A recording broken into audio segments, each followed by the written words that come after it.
Welcome to the Main Character Podcast. I am your host, Brandon Hamblin, main character of my own story. But this podcast isn't about me. It's about you, and all of you.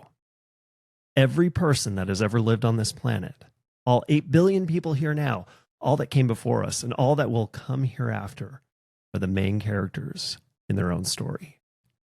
My aim is to interview people that embody living in their energy and discovering from their perspective what their perception of reality is like. Buckle up. You're about to experience the world through another main character's eyes. I am so grateful that you decided to come on. So thank you for that. I wanted to. I've been thinking, okay, how do I do this episode with Jon? And I think the best way to start is how I experience you. So I remember when Rachel was talking to me about you, because Rachel, my wife, met you first. Yep. And she's like, you got to meet this guy. You got to meet this guy. And I'm like, okay, I got to meet this Jon guy. Cool. And I think we ended up meeting each other in Spokane Valley at that, not the convention center, but the wellness fair. Yeah, the wellness fair.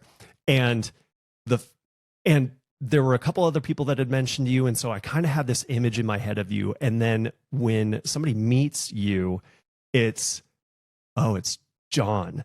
And I experience you as this kind, warm, giving, like I'm even getting chills just thinking about it right now. Like you are just a soulful, good guy. I love the way you frame that. I'm not sure my spouse would frame it that same way, but wouldn't they all be a little detracting? Yeah. So how? Okay, this is probably a bad question to start off with, but how many years have you been hanging out here on Earth in this iteration? In this iteration, 53. 53. Yeah. Okay, 53 is good. So you've lived a good life and experienced a lot of things. 53 years. I made enough mistakes now where I think I'm starting to learn from them. So, we've got a family with 2 boys and been married 27 years. So congrats. Thank you. And I think when you get to this point, you like to think you're in your prime. You've figured a few things out. I figured out what things not to do. Yeah. Do you have a point in your life where you really felt like you figured out, oh, this is me? Was that early on? Was that mid? Like where is that in the 53-year journey? I think there are different versions that we go through. Yeah. It's kind of like our hair. All right. We have our young hair and our medium hair, and now I'm getting a different hair that's a little thinner, and it just, at different points in your life, you kind of get into a point where, like, I think I've got a pretty good handle on where I'm at in my 20s or 30s. Yep. And then you got to figure out how to be a father, in my case, to be a father, and how to be a good spouse, and so on. So you have different points in your life. I think you get to where you kind of like, okay, I think I'm got a handle on where I'm at now. So at 53, I feel like I have a good handle on where I'm at right now. Yeah. And I hope that changes. Of course. I hope that I'm continually challenged. Yes. Well, because that's where growth is. Yep. Right. We keep becoming better versions of ourselves. I think it's a crime to live life the same throughout. Yep. Yeah, because you're either growing or you're dying. And if you aren't doing anything, then you're just walking towards the grave. That's right. Well, I like to think we're all walking each other home. Oh, a Rumi quote. Nice. I love that. Well, and I think of those like comfort spots where we go, okay, I'm feeling pretty good right now. I think of those as plateaus, right? We reach that mountaintop, and then you see another one off in the distance and go, what? And sometimes it doesn't feel voluntary. you get thrown at that mountain. But it's interesting because being a spiritual guy, I'm constantly going through things that I'm working on or improving. And just about the time when you're like, okay, I think I'm in a good place, something will come up if you're open to it. Yes. So if you're open to receiving those things that you may need to work on, they're there for you. So I had a experience the other morning when I was waking up, and I started to have some feelings, just picking up a little personal issue, and I thought, okay, that's something I get to work on as part of my spiritual growth, is to work through this particular issue. That's great. And there'll be another one after that, I'm sure. Well, and there's an awareness there. Do you invite, I mean, we kind of just touched on it, but do you invite those in? Is it I'm looking forward to these opportunities, or how often are they kind of oh, that's what I'm doing now? Always looking for a teachable moment. Yeah. Always looking for a better understanding. It was recently Christmas. We had some family in town, and whenever family's in town, there's all kinds of learning opportunities. That's well said. It was like, oh, this is, but then I also try to think of people that are in my life that may present a challenge as my teachers. So they are here to teach me something that I can learn about myself, improve about myself. And I have various processes for addressing those things as they come up. I love that. Okay, we're going to dive into that here in a second. There's so many different things that make you you. You mentioned your wife of 27 years, your two boys. And then obviously one of the ones that I find fascinating is childhood, because those first 7 years of life, you're a blank computer where all that programming is just coming in. And then some of that's good and we keep it. And some of it, we end up going, I don't like this software, and you bounce it out. Which one of those do you want? What, because those all shape you. Yep. Where do you want to go? Well, I'll start in a linear flow. So childhood was great and fine. I had great parents. We had a great upbringing. We had, various things that, would come up from time to time, but I had a really nice upbringing. I grew up in California and in Georgia, and was born in the San Francisco Bay Area. And so entered into teenage and early adulthood with just happy-go-lucky. Oh, I love that. Grew up at the beach and didn't have a care in the world, was just kind of doing my thing. And I did have many instances in my life where I would have odd little things happen, or occurrences happen, strange things. And I thought, what is that? And I did create a file in the back of my mind. I called it, I call it now the WTF file. This is like, not sure what that was. Yeah. I'm going to just put that away. And I had a great relationship with my father, and I still have a great relationship with my mom. But it was about the time when my dad passed away, when things started getting a little interesting, because now you've been in this, been kind of cruising along, and you're confronted with a death of a parent, and that starts raising a lot more questions about life and death and what happens. How old were you when your father passed? 26. 26. Mm-hmm. That would be tough. I was still figuring myself out. You're hearing that dinging too, right? Yes. I'm gonna. I don't know where that's coming in from. We're gonna mute the Bluetooth, because it might be coming from there. And I'm tossing that. 26. So maybe before we get to your father, because that's going to be an important piece. Awesome. I mean, San Francisco. Yeah, San Diego and San Francisco. That's an awesome area. Growing up sunny, in San Diego was great. On the beach. Yep. Brothers, sisters? Yeah, I got an older sister. Older sister? 3 years. By 3 years. Okay. Do you get along with her? Yeah, she's great. She's great. Is this a family that came over for Christmas? Yes. Yes. Okay. Okay, cool. And then you guys went to Georgia after that?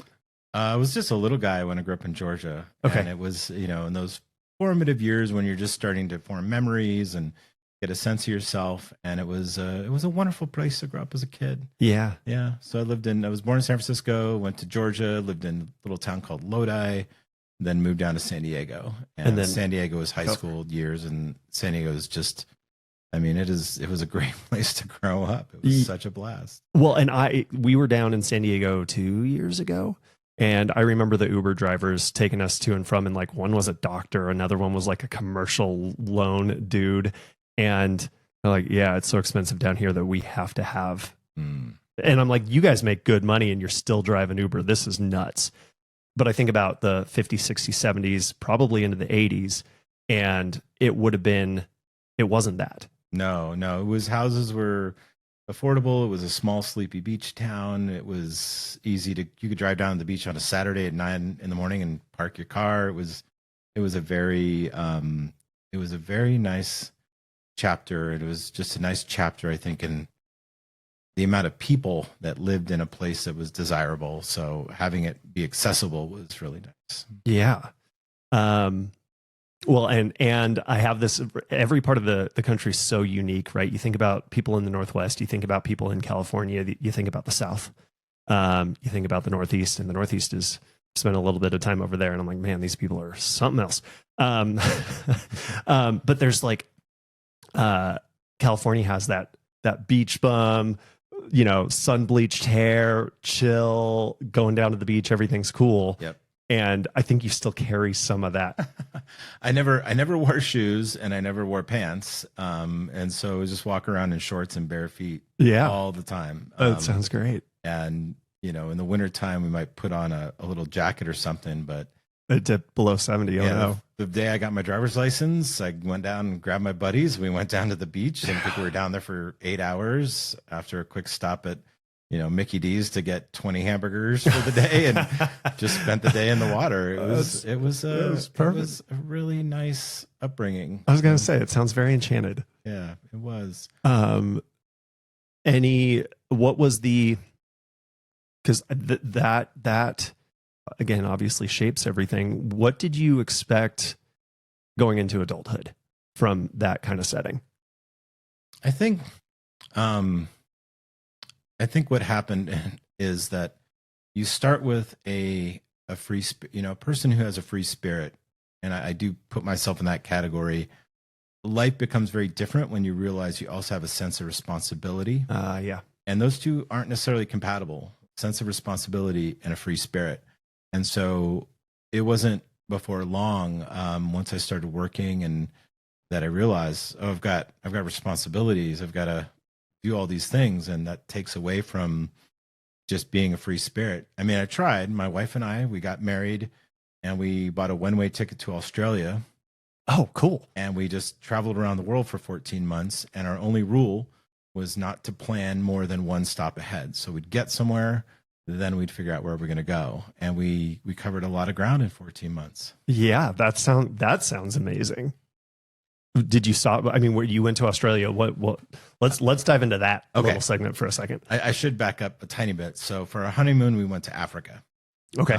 Both of us had traveled here and there, but we said, we lived in San Francisco. We didn't need anything. We had utensils and bowls and so we just had everybody chip in for our honeymoon. And we went to Zimbabwe and Botswana and we traveled around. I was actually on my honeymoon in Africa when I almost died. Oh, geez. And we were on a rafting trip and I almost drowned. Yeah. Yeah. That's scary. So that was a little nuts. And that was my first real experience where something strange happened, because on the other side of the world, my mom had a panic attack that very same day. Oh. And we came back from our trip and she said, man, I really had a tough time this one day. Did something happen? And that was the same day I was in the river moments away from checking out. I'm getting chills again. That's wild. And so I put that one in the WTF file. WF file. Yeah. If I'm doing my math correctly, you got married at 26. Yep. 27. 27. Yep. Okay. So that was right after your father passed. Yeah. Year after he passed. How long did you date your wife before you guys got married? About 3.5 years. Oh, okay. Yeah, so she came in, she knew your dad then. Oh yeah. Did you meet her at school? Did you go to school? She was my sister's roommate in college. Okay. And I saw her and I knew that I was speechless. I didn't have any words. I was just enamored. And, I just kind of knew. I just had this feeling. Yeah. It was, people say that and it's, the romantic in them perhaps is saying that to, maybe create an image of something. This was a very genuine feeling. When I saw her, I felt like I needed like a pull to her, that I needed to marry her, that she was the one for me. from the first moment I saw her, I just felt that way. I love that. And I couldn't, you can't tell somebody that on a first date or even a second date. Hey, by the way, I have this really, really intense feeling that we're meant to be together. Yes. But but it was also something that was just unmistakable. I mean, of course I had girlfriends and had dated, and, but this was different. I'm sure you two obviously have subsequently talked about that. What did she think right out of the gate? She was game. Yeah. She was game. Yeah, she was game. Yeah. We just both kind of easily fell into that. And I said, and she moved up to San Francisco, and I lived up there and I worked. And one day we were walking 21 blocks from our favorite restaurant back home. And I said, I want to move to Africa. And she's like, I'm not going to Africa unless we're married. And I'm like, okay. So we decided to get married and go to Africa for our honeymoon. That's so great. Yeah. So besides almost dying in Africa, how long were you guys over in Africa? We were there for about a month. Yeah. And decided probably not the place to move to, or what ended up playing out with that? Well, we were there on our honeymoon to have an adventure. Right. And we met some Australians, and they said, hey mate, you got to come to Australia. You're going to love it. It's great. And that was spot on Australian accent, by the way. And it was because of that trip to Africa that we decided to do the round the world. The round the world. Yeah. And so then you go to how you come home for a little bit, or you go directly to Australia? Come home for a year, save up some money. Yeah. And then, I guess about 2 years later, or 2.5 years later, we had enough money saved, and we just flew to Sydney. Off to Sydney. Yeah. Sydney is this. I am always jealous of everybody that's been to Sydney because they just rave about it. Yeah. It reminds me a lot of San Diego. In that it is just got the views and the water, and it's just a beautiful city. Everybody's kind of chipper and friendly, and it's got a little bit of a San Francisco vibe in that it is still a busy city with a lot of people running around. But can't beat hanging out in Australia. So you're not planning more than one stop ahead. What was after Sydney? How long were you in Sydney, and then what came after? We hooked up with our friends that we met in Africa. They promptly they were heading out on a road trip, and they set us up in their gorgeous apartment overlooking this beach. And we were hanging out for about 2 weeks. And we thought, should we get a job while we're here? Should we try to work?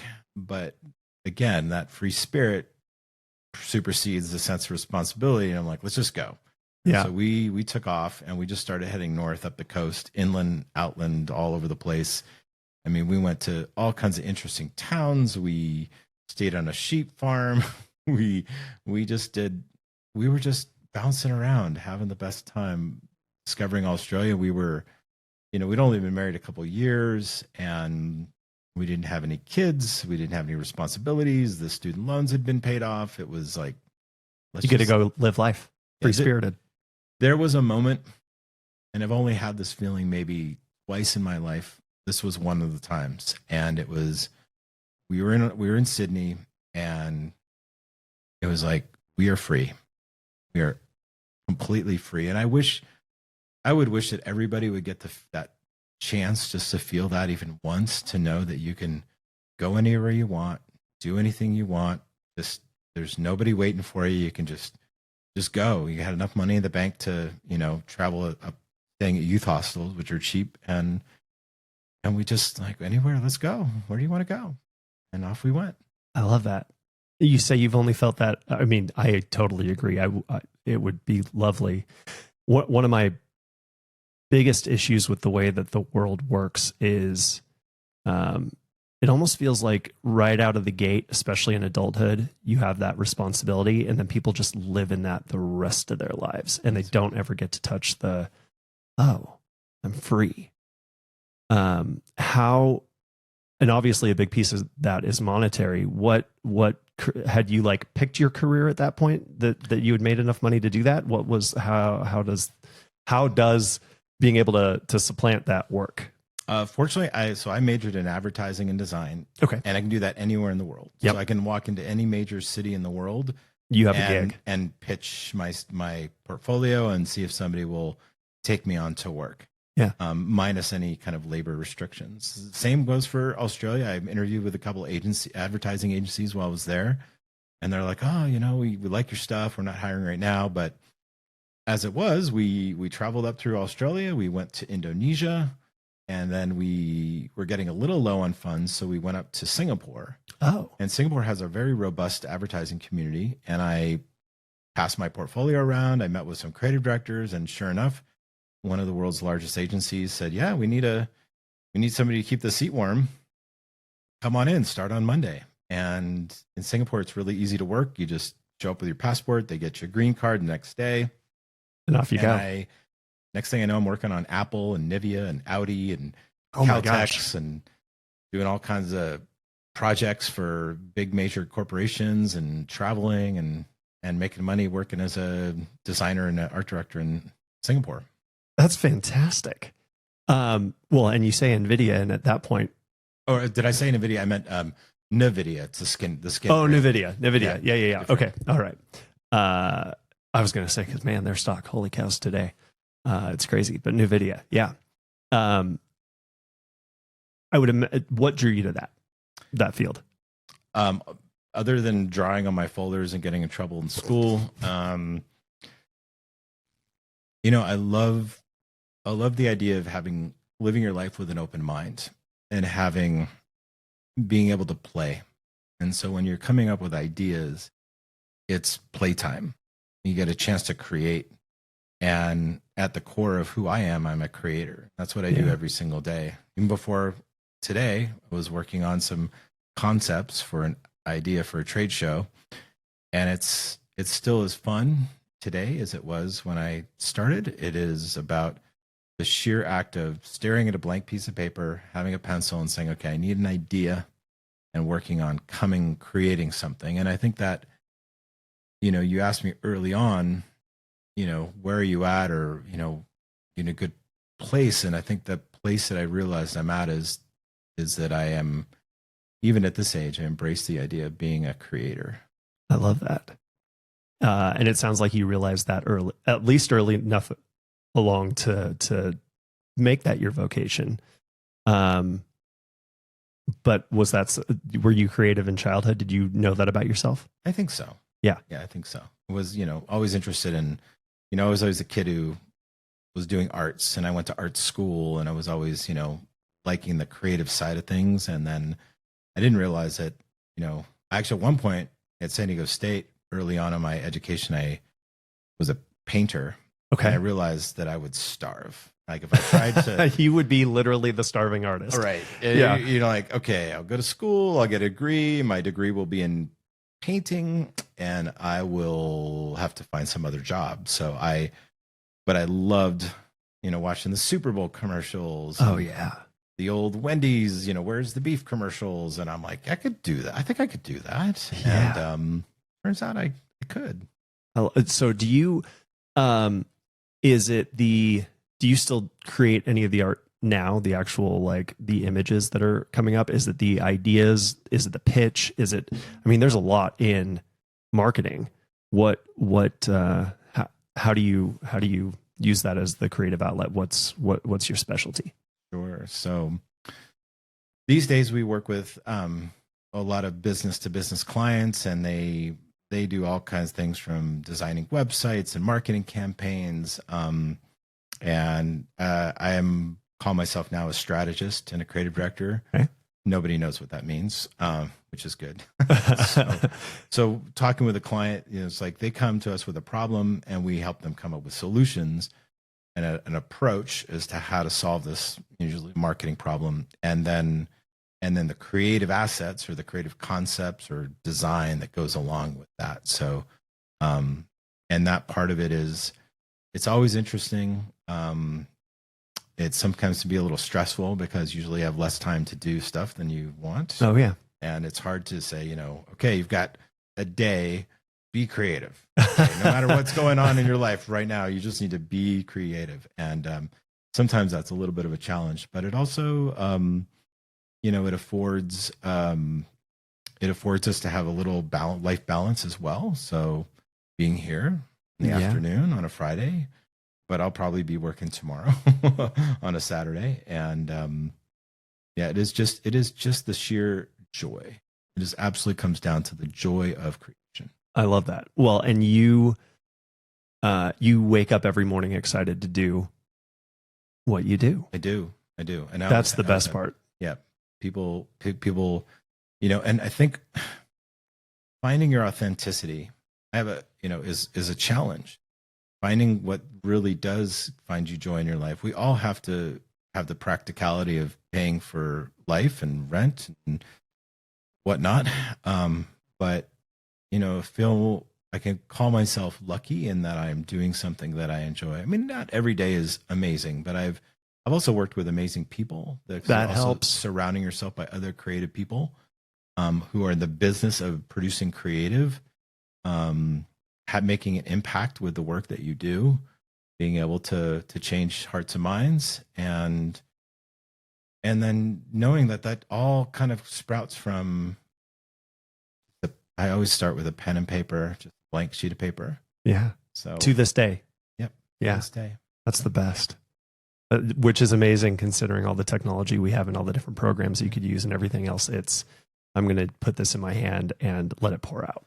And Einstein said that an idea is a new combination of old elements. Oh, yes. You take old elements, you combine them together in a new way. So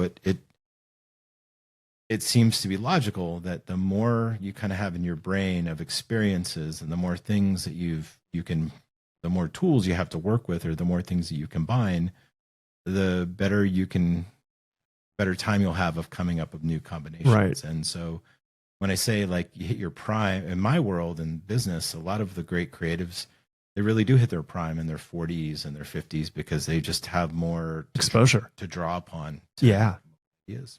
Is that what you would say fuels your creative juices, is going out and experiencing? Is it, and then you can pull from those experiences? What is your creative generator, the juice?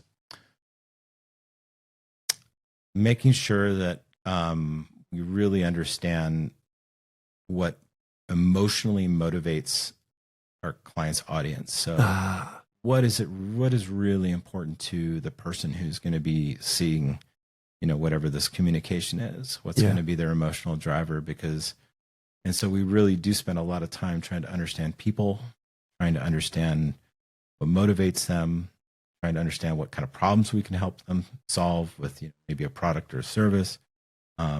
Marketing gets kind of a bad rap, but usually there's somebody sitting there in the back room trying to sincerely come up with a solution for somebody, and they sincerely believe that their client's product or service will help that person solve their problem.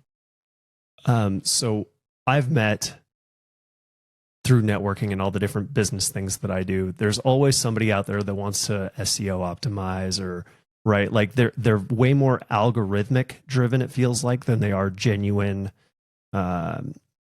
What do the clients need and what does the client offer that we can find this union? And fundamentally, I think that life attracts life. Yeah.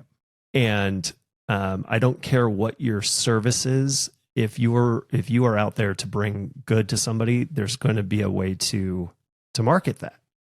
I take it you take on projects that you're passionate about. Is that something that you've ever had to that you've gotten into a contract with somebody, or you're working with somebody and just going, nope, this is not something that I want to be a part of? When there's sort of an unwritten rule, as if you have something that is, let's say you don't want to market tobacco or alcohol or something, there are certain things that you can push back on. But, generally speaking, it's a game. Let's see how creative, let's communicate what we need to communicate in the most interesting and creative way possible. Let's try to create some attention for somebody that is just going to make them stop and go, wow. Yeah. And it used to be a little simpler in that it used to be, the mediums were TV, print, radio, and if you were being punished, direct mail. But yeah. But now it's a different world, and there's just the amount of content out there. And so we talk a lot in marketing about brands being fragmented, where it's like it's spread out so thin across so many mediums that you don't get the same impact that you used to when you would just see, you know, a Super Bowl commercial and it would be like, this is now they're releasing the Super Bowl commercials well ahead of the Super Bowl. Right. Because they have to adjust to the amount of content that people absorb. So the world's changed in that way. But at the end of the day, it's about an idea. Is it a good idea? Great. And people connect with good ideas. Yes, they do. So then you're looking forward to the Super Bowl, I take it. I tend to just watch. I'll sit down and I'll spend some time watching the commercials. Yeah. They just, to your point about releasing them early, they just put out the Mayo company put out a commercial with Billy Crystal and is it Billy Crystal? Yeah, and Meg Ryan, and they're sitting down in the restaurant and they're recreating the orgasm scene, which I thought was I stopped, and I've never even actually watched that movie, but everybody's seen that scene now, right? And I just thought, this is brilliant, and it actually stuck in my head that it was for the mayonnaise. Where normally it's the exposure thing, right? You need to see some, what is it, 7 times or whatever do you is that something that you even consider in the way that you design something, or you go, no, this is going to have impact? You know, it really depends. So, I mean, it could be, you know, if it's something like a website or something like an ad, we don't do a lot of television anymore, but we're always just thinking about, like, we've got 3 to 5 to 6 seconds with somebody's attention. Yeah. They're exposed to 1,500 marketing messages every single day. We better try really hard to do something good. To grab them. Yeah. Well, and so 2 things that I think are amazing is how much attention span has gone down, and the medium, like you were just talking about. Which medium do you prefer? And does the attention span, how much has that changed over the course of your career, and has it impacted the way that you do things? That's a good question. It is, yeah, that's a good question. That's a tough one. I don't necessarily have any specific. Nowadays, we're trying to cover off on so many different mediums. It could be a social experience. It could be a 3D experience. It could be an AR experience, you know, alternate reality kind of experience. It could be a print experience. So we try to think, okay, for everything that we're doing, how do we make each thing be the best that it can be? I mean, it could be an email. I'm literally like designing out emails and like, okay, how cool can we make this email? We always ask our clients, what's the last email you remember getting? It was a marketing email. And they're like, they can't ever think of one because nobody ever remembers them. And that's the challenge, is how can you make something great that people will remember? We'll grab onto. Rachel and I were watching some show, and I, you know, even when you're streaming anymore, they still get the ads on there. And the little jingle starts going. And as soon as the lyrics start, I'm singing it at the same time. She goes, how do you know that? And I go, honestly, it's always on in the background. And it just, like, I know it. I couldn't tell you what the product is, but I know what the words to the jingle are. Yeah. And so my dad, who was in the car business, always said that he got a degree in psychology through the School of Hard Knocks, just doing life and getting to know people through the car business, right? I mean, sales, that's a pretty good teacher of psychology. Do you feel like I'm sure it is a masterclass in psychology when you're doing advertising and marketing. Has that impacted or changed the way that you interact with people? So because there are so many different mediums, one would think that you have to diversify how you approach people, but people are the same. People are the same in what they want. What do you mean by that? People want to feel good about things. They want to solve problems. They want affirmation. They want love. They want recognition. They want to be inspired. And through all the complexities of an ever-changing world with all these different mediums, it's still a very simple equation. The core. Yeah. It says people are still people. They still want the same things. And if anything, there's so much noise in the marketplace now. When you go online, it is a jungle out there. And, if anything, people connect with people connect with things that are, I think, going to speak to their emotional foundations more than anything else. So never losing sight of that. Never losing sight that there is a person on the other end who is going to receive something. And it's the same thing we do with local healers, is to try to bring it back to something that is just a really core emotion that we can connect people to. I love that. Well, and let's talk about local healers, because that was part of my intro to you. What was the inspiration behind that? What does local healers look like? So Local Healers is a website. It's www.localhealers.org. And it is a place where we have events that are going on in the area, like in Coeur d'Alene or Sandpoint or Spokane. And those are mostly spiritually based events. We also have articles that we publish every week about various topics. And it could be anything from what are the Montana megaliths?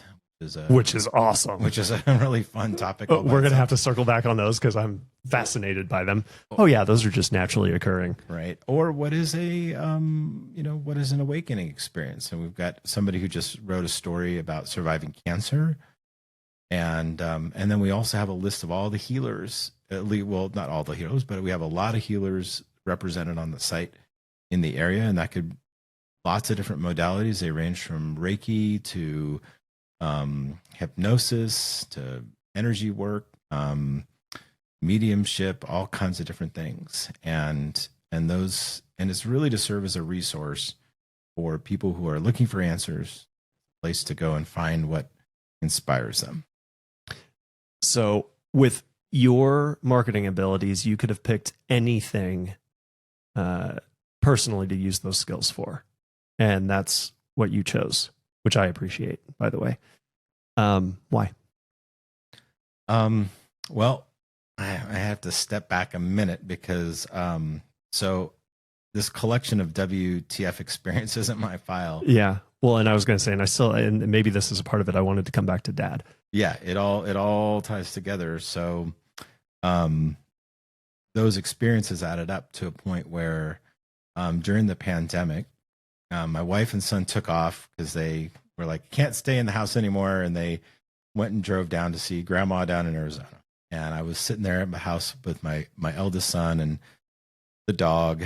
And it was real quiet. And I decided to turn off all the news, turn off all the social media, and just take some time for the summer to just breathe in the air and just to be. And it was in that quiet time that I got a real strong sensation that I wanted to do a past life regression.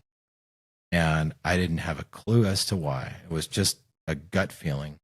I didn't even know if a past life regression was a real thing. So I dove into the internet and I started researching, and in trying to find an answer to that, from that experience, from that desire to have that experience, led to what some people call an awakening. And it was that awakening that got me in contact with some of the healers in the area. And I thought, we should be a little more organized about this. There's a lot of resources right here with all these healers in this area. And that's what inspired my own personal awakening journey. And then meeting the wonderful and talented healers in the area, practitioners in the area, was what inspired me to create the website. That's so fantastic. And that is a very good point, because because everybody has an awakening process, right? And it could be they hear the term Reiki and they go, the thing that I've always done isn't quite working. I hear amazing things about Reiki. What the heck is it? I'm going to figure this out. And inevitably it's Google, right? And then a couple people pop up in the area and you go to their websites and they might be terrible or they might be whatever, but that's kind of the resource. So to have the collection of healers in this area where people can go to, that's a brilliant idea. Well, it's incredible how many talented healers are here. I've talked to other healers in other areas several times, and I said, what's your community like? And they say almost non-existent. So the fact that we have such a roster of folks here is incredible. And also the resources. At one point last year, there were over 70 events going on in the area that would fall into the category of holistic healing. That's fantastic. Yeah. And little old Coeur d'Alene. Little old Coeur d'Alene. Yeah. And there's something to Coeur d'Alene. The number of people inside and outside of the healing community that I've talked to that have said, I don't know why, but I was pulled to Coeur d'Alene. I saw a commercial. I saw a travel special. I'd never even thought about Idaho before it's Idaho. And somehow they migrate here. There's a magnetic pole here. Do you have a theory? I have my own theory, but I would second that in that many people have said the exact same thing to me, and we had the exact same experience. Yeah. So we were on a 6-week road trip one summer where I closed down my business. My oldest was 12, and we wanted to drive around and just see national parks. Yeah. And it was fantastic. We had a tent with us, and we brought the boats and the kayaks and the bikes, and just bounced around from national park to national park. Although that did require a lot of planning. And we were in Wyoming, and my 12-year-old son, I was teaching him how to fly fish. And at one point he just turned around to me and said, Dad, today's the greatest day of my life. Oh, and that just melt your heart. It did. And we had been on the road long enough, away from work long enough, where I was able to hear that. Not just the words, but I was really able to hear what he was saying. And it stuck like a good idea does. And went to Connie and I said, maybe we need to flip the script. Maybe we need to go somewhere. Let's just go somewhere he feels like that more often. Yeah. And it's a little embarrassing, but it's kind of funny too. I got on Google, I went on the map. I said, I just want to live near a lake, somewhere that's a lake. Yeah. And there was the lake in Coeur d'Alene. And I'm like, I didn't even know how to say Coeur d'Alene. I didn't even think about Idaho. I was just like, let alone spell it. And I started going to Google Streets, and I'm like, that place, that looks like about our speed. You know, we'd been thinking about moving up to the Sierras for years. And so we just came up, and it was instantaneous. I got here. I'm like, this is it. This is where we knew it. We knew, just like with Connie, it was like, I knew we were going to move here. And 6 weeks later, we had remodeled our house, sold our house, closed down the business, and moved here. Wow. Yeah. A block away from you where you are now, like right over on different street over there. Oh my God. Yeah. You were saying that beforehand. I didn't realize that was what got you there. Yeah. But it was, a 12-year-old boy who was the catalyst for making that happen. This is the best day of my life. That's right. And you wanted more of that. That's right. And I like, there's something about bodies of water. I can't imagine being far away from landlocked water. For me. Yeah. No. 60% of the world's population lives within 60 miles of a body of water. Yes. Yeah. There's a reason. And we're surrounded, right? We have Lake Coeur d'Alene. We have Hayden Lake. We've got Ponderay. We just have water. Yeah. Water is just something about probably because we are made of water. But there is also the calming effect of, if a person needs to stop and think, maybe they're going through a chapter in their life, they go down to the beach and they look at the ocean, or they go down to the lake and they just look out at the lake. And, there have been times when I'm processing something, and where do I go? I go find a body of water to sit next to and look out over the water. It's magic. Yeah. And it works. It does. So he was 12. How old is he now? He is 20. Okay. So that was 8 years ago. Yep. So you preceded a little bit of that California rush up to Coeur d'Alene. Timing was good. Yeah. Timing was good. We snuck in just before the prices got insane. Insane. Yeah. I was really excited coming from the west side of Washington going, North Idaho, it's going to be half priced. No. If anything, it's like 10% more. 86th percentile most expensive place to live in the United States. Yeah, it's wonderful, especially now that I'm going to be buying a house here in the next couple months. There you go. Perfect timing. But I wouldn't change any of it. It's weird how, for me, it was a job opportunity that brought me over here. And Rachel had a thriving Reiki business on the west side. And what was odd about that is, you think liberal Seattle area, people open to all sorts of alternative ways of doing things. But she was in the minority of healers in the area. There's a surprisingly few number of them per capita. And then to your point, right, you get here and it's like, oh, we have a community.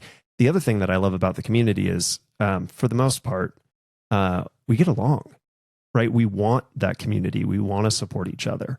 And there's, I'm always fascinated by the width and breadth of modalities and gifts that people have, and the lack of a competitive spirit in a good way, where it's, a client comes and sees Rachel and she goes, I can help you here, here, and here, but you should really go see this person. They're really good at this. You should go see this person. They're fantastic for this. And I think it would be really easy in most other sectors to try and eat each other alive. And again, there's probably some of that, but maybe it's because they are healers. But I don't get that sense nearly as much. I find them to be much more supportive of each other than competitive.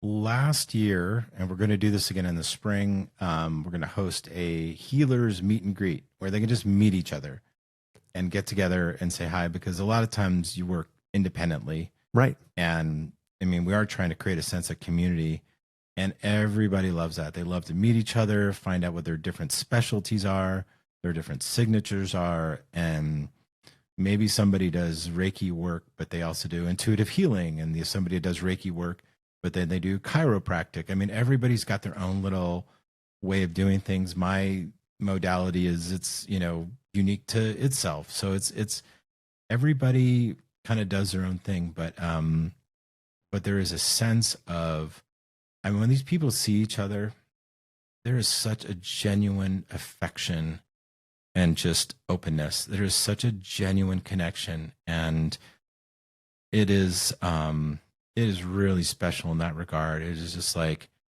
seeing an old friend. When, I mean, I've had all kinds of healers that meet each other for the first time, and I've met so many people, and it is just I mean, you're just quick to embrace, and it is really something different.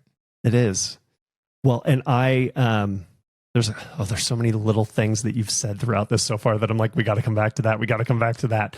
Okay, I need to say this first and not that I'm going to forget it, but I think it's really important to point out. You've said multiple things that have made me think, man, Jon is so good at listening to his intuition. Where do you get that from? Because that's a skill. Interesting. I think that, well, I think it's both a trait and a skill. So at least my sense of it is that, if you're comfortable with yourself, then you're more willing to check in with yourself. Mm-hmm. And that just kind of, it also, part of it comes from upbringing, right? I grew up in a happy, safe environment, happy, safe childhood, no trauma, no issues. It was pretty easy going. And so I have a foundation that's good, but at the same time, I'm also professionally trained to pay attention to how other people are feeling.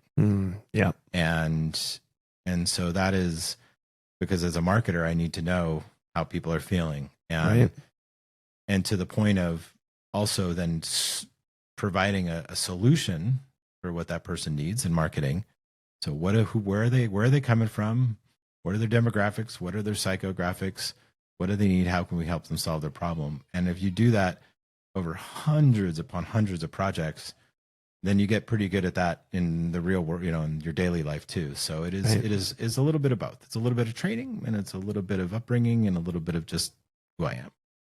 Well, and on that upbringing piece, we haven't touched on this yet. Was there religion in the home? Yeah. Grew up Episcopalian. Okay. Yeah. How, and that, again, right, that had to shape some of the way that you view the world. Would you still identify as Episcopalian? No.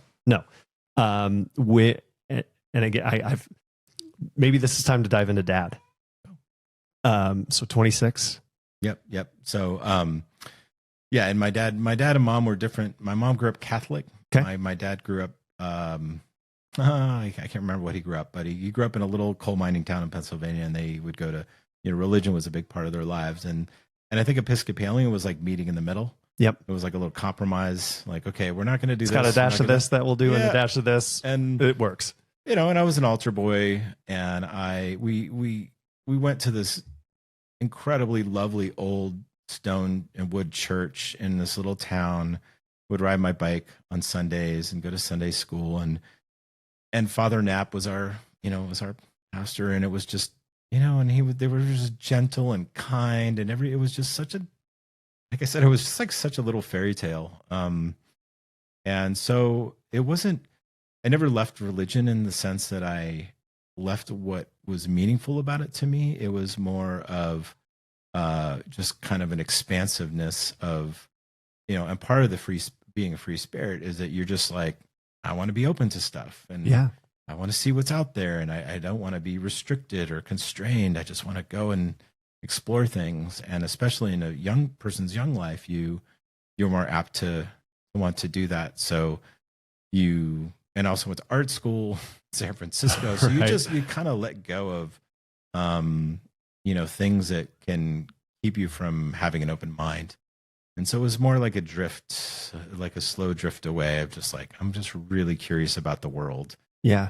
Well, it sounds like it was everything about your childhood was a really good seed that you let that grow and just keep reaching. Yep. Absolutely. Okay. Back from the break.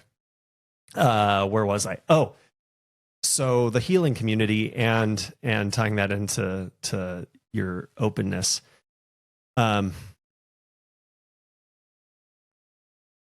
What I've found is when people are brought up in a belief system, they almost get fiercely defensive of that because it shapes the way that they not only see the world, but just it answers the questions for them of where did I come from? Why am I here? Where am I going? And it ends up being the hill that they can like really defend as their last hill. And anything outside of that is dangerous because they have such a clear cut, no, this is the way that it is, that anything that challenges it, challenges them, challenges their beliefs. And it's hard for a lot of people to be open. A lot of people in the healing community, I think, have come from some kind of background like that. Mm-hmm. And I think that's where the respect for the healers comes from is, oh, you've gone through that awakening process, or you've dealt with those traumas, but you already said there weren't traumas there in your childhood. And you're a free spirit. So I totally understand why you didn't have that sense. And I don't necessarily know that I have a question from that other than just that remark is I think it is remarkable that to be able to just by nature of who you are, expand. Yes. And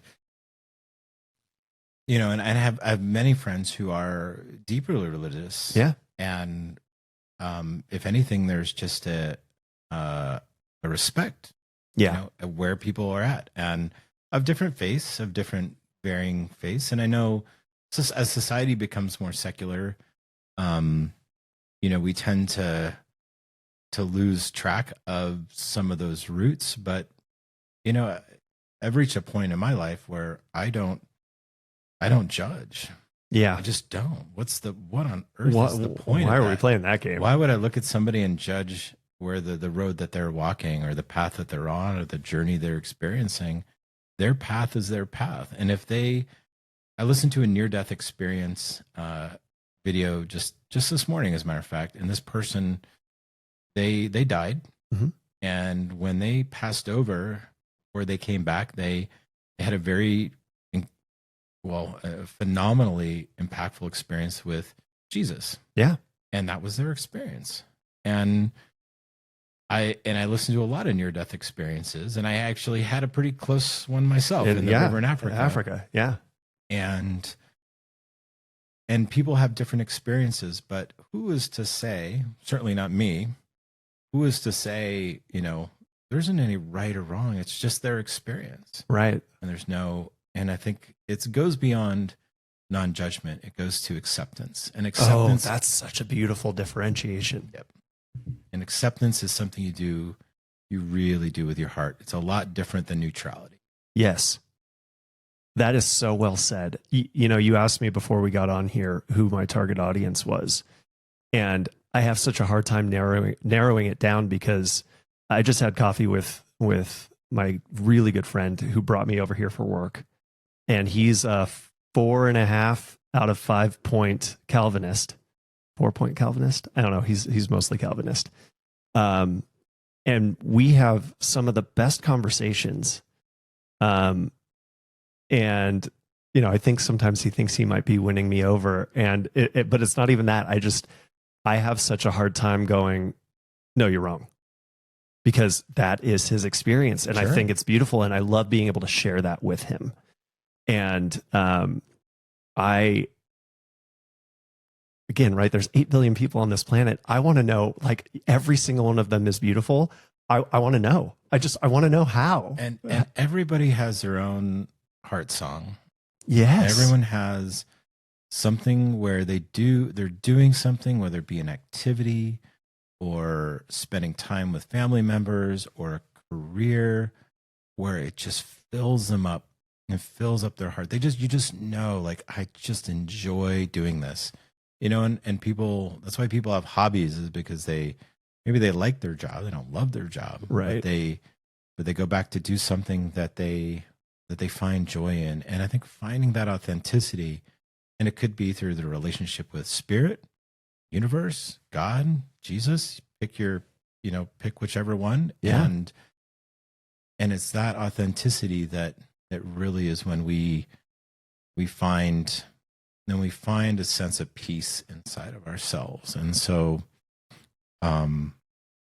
it's about, I have my mom and my sister are different places, let's say from a religious standpoint, but it doesn't matter, and even in the slightest. What matters is just that they are happy and that they found what is authentic to them, and to be happy for them, or to find joy for them, or to share that, or to create a space where you can share that. Yeah. Yeah. Well, and when it isn't just non-judgmental, but it is accepting and loving, that those people open up so much more, and you get to enjoy them authentically both ways. Right. Right. And there are people, if somebody is in a religious, let's say in a religion that is maybe not something that I personally am in alignment with. Right. But they, what would that matter if they're happy and they're living a good life? Right. It doesn't matter the slightest. I don't know anything about the Mormon church, for example, but I have friends that are Mormon, and they are, they're living what I would consider to be a very authentic life. Yeah. Very, or just like we're all striving to. We do the best we can. Right. We mess up a lot along the way. That's fine. But yeah, why would I judge that? And I think sometimes that maybe I look back and, you only have to turn the history book back a couple pages or so to see where folks don't feel that way. And that causes problems. So when you believe that my way is right, your way is wrong. And it's life or death. And it's life or death. Right. And what got solved at the end of the day? Not a lot. Not much. Not much. Well, and so there's an interesting gap there. A gap's not the right word, but time frame there. Being raised Episcopal and then awakening during the COVID years. Mm-hmm. What was the in between like? And maybe we should start with Dad. Sure. Yeah. I think that's a good place let's go to Dad. Let's see. So in 1996, my dad was diagnosed with cancer. He was a lifelong smoker. He'd joined the Navy when he was 18, and everybody smoked in the Navy, and he'd never kicked the habit. And he and I were very close. We had a very open relationship. We could sit down and talk about anything. And so, if you have an opportunity to ask somebody, we had all the really meaningful conversations, had a great childhood, Dad, and I loved you. And then it got to, so you're gonna die. You're gonna die soon. What's that like? What's it like to know that you're only, 2-3 weeks away from crossing over? What's it feel like? What are you seeing? What are you experiencing? Yeah. And I was very curious. And he sat down and said, Jon, I went to the store the other day and I was walking around and I never realized how beautiful the soul of the everyday person is. Oh, I love that. Said I'm walking with one foot on one side and one foot on the other. And I'm a little scared about making the leap. And I'm really excited about what I'm going to see after. And that's always stuck with me. That's so beautiful and profound. Yeah. And he could just sense the energy of the people around him. And I've held on to that as a reminder that when you maybe have a less than positive interaction with somebody at Home Depot or the grocery store, but then I just try to remember what he said. He's like, this person is beautiful. Yeah. Whether or not we're having a good exchange right now or whatever, it doesn't matter. There's still a beautiful soul. Yeah. And I always try to remember that. Well, and it feels like that's something that's shaped the way that you see things. It was the beginning. It was a puzzle piece that I didn't realize until I got older how important that would become.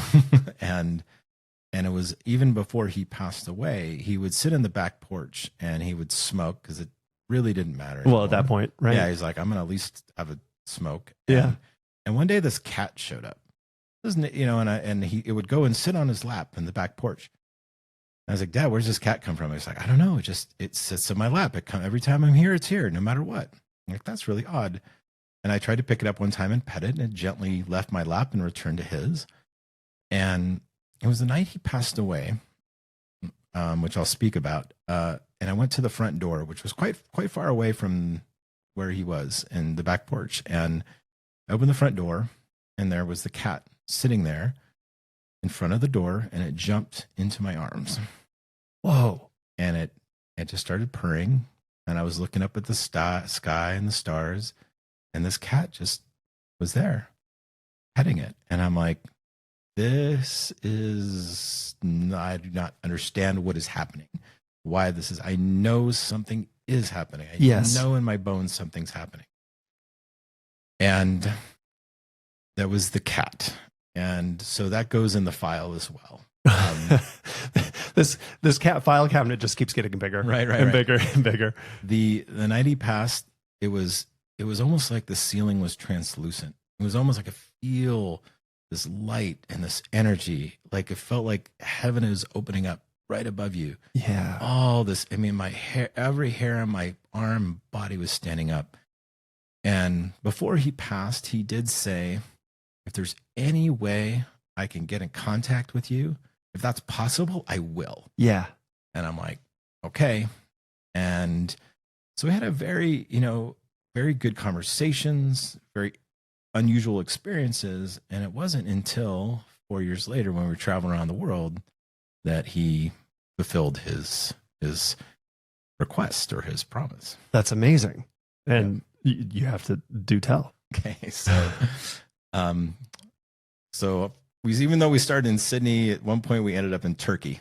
Okay. Now we're there was a lot of countries. I was going to say Indonesia, Singapore, Australia, Turkey. And so we ended up, we'd been living on a kibbutz in Israel for a month. What's a kibbutz? A kibbutz is a place where you can go and volunteer. It's a living community. Okay. Where everybody just works 6 days a week, 6 hours a day to help the community. Beautiful. And they need volunteers from all over the world. And there were kids from every corner of the world there volunteering. And we happened to find one and stay on one for a month. And I washed dishes in an Israeli kitchen at a dining hall. Oh my gosh, that's amazing. Oh, I love it. It was fun. Well, and from your dad's words, right? Like every soul is beautiful. You're traveling the world, seeing that all across cultures. And that we're all the same. Yeah. We all are the same. Yeah. So we're on this bus in Turkey and I'm staring out the window and I have, I guess what I would best describe as a lucid dream. Yeah. Where I have an experience, but it's like off to the side. Really, the best example I can give is it was like a wrinkle in time. That's really, it felt like I stepped off to the side of this timeline and was somewhere else. And what I saw was these three people. They was all kind of behind this gray film, like very gray. And I saw three people on the beach having a picnic. It was my dad, his mother, my grandmother, and grandfather.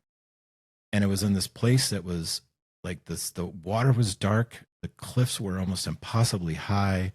And it was like you could see stars everywhere. And it was like a slow motion pan moving back. And I had this message in my head. It was more like, it wasn't a voice. It was just there. And it was like, I just wanted you to know. Oh. And then I snapped back onto the bus in Turkey, and I was dumbfounded. Yeah. I'm like, what just happened? Did that happen? Did I just dream? Did I fall asleep? Did I dream that? But you were totally carried away. You were off seeing Dad. That goes in the file. That goes in the file. That definitely went in the file, but it was and I spent about 6 months really trying to process that. I did some sketches and I thought about it, and I just came to the conclusion that it was real. I don't need to convince anyone of that. Right. But to me, it was a real thing that happened. Just wanted you to know. Just wanted you to know. That's so sweet. And I think to myself how I feel about my sons. Yeah. What I wouldn't do if there was a way to break the rules and get a message across, if there was a way to sneak some, figure out a way to get in a cat or a bird or something, or if there was a way to have them have a lucid dream, I would do it. You're there. I would. Of course. What would stop me from doing that? No. So I would do everything I could. And then we had that kind of relationship where, we might, cut a corner, like just we'd give him a wink and a nod and figure it out. But he did. Yeah. He reached out, and I got to put that one in the file, and it was it's just a peace that comes with knowing. It's a peace that comes with knowing that there's more. And at that point in my life, as a, soon to be father, just was like, yep, I know he's out there somewhere. Yeah. I don't know where, I know he's out there. And then those puzzle pieces started creating quite a picture as time went on. So that's what I love about these conversations is it's leading. I have this question in my head. But before I get to that, I have to ask about your kids. 2 boys. Yes. What is that like? What are they like? How has that changed and shaped Jon? I think, I would look back to a father figure who you idolize.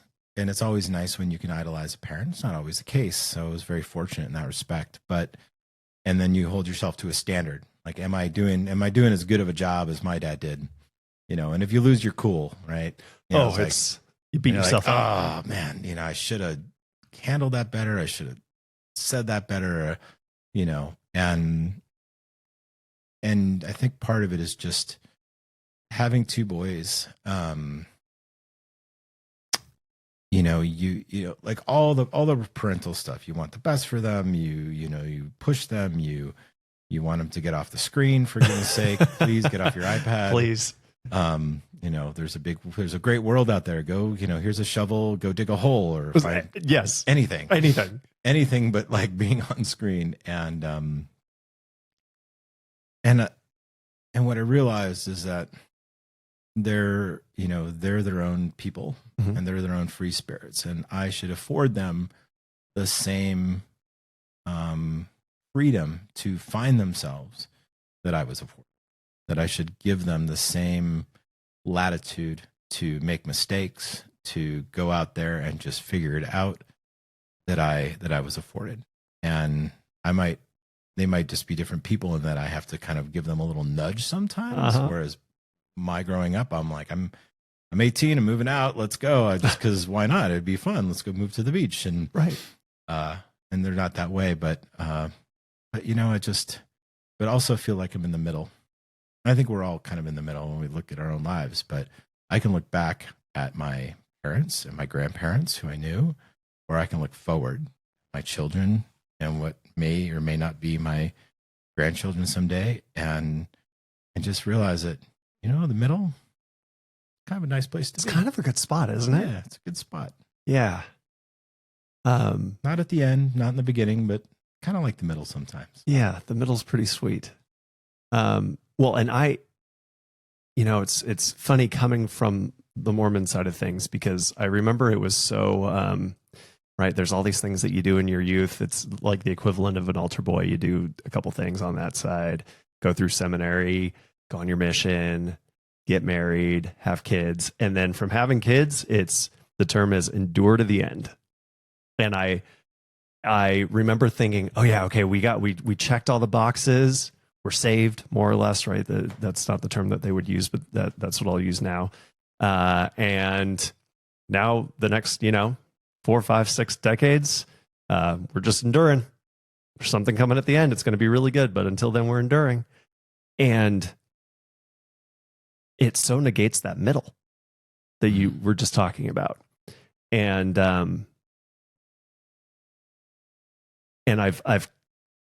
gosh, my belief system is so changed and altered, and it's kind of come down to everything is experience, and like enjoy all of it, enjoy the ups, enjoy the downs, and enjoy all of it. And as I was kind of, Rachel and I were both worried when we left the church. There's so much structure here. How do we raise our kids outside of this environment? Because we weren't raised outside of that environment, so we don't know how to do this. But to your point, right? It's I want them to be good people.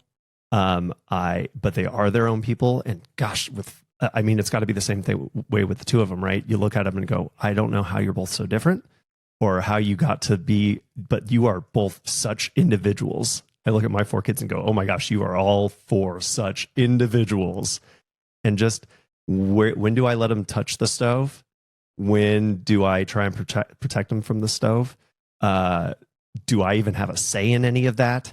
But as long as I can provide the best environment for them to become who they are, I think I'll be successful. That's how I'm going to measure this. Is as long as I get them through this alive, and they get to go be them, I'll feel like it's a win.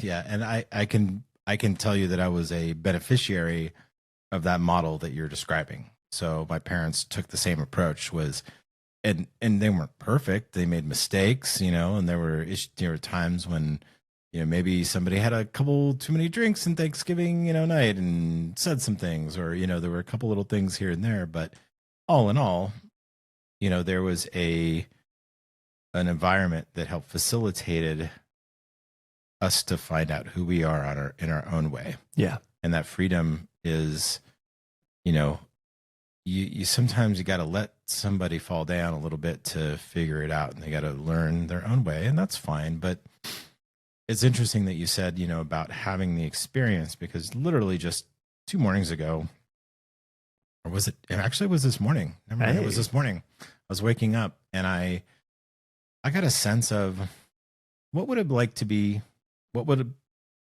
dead?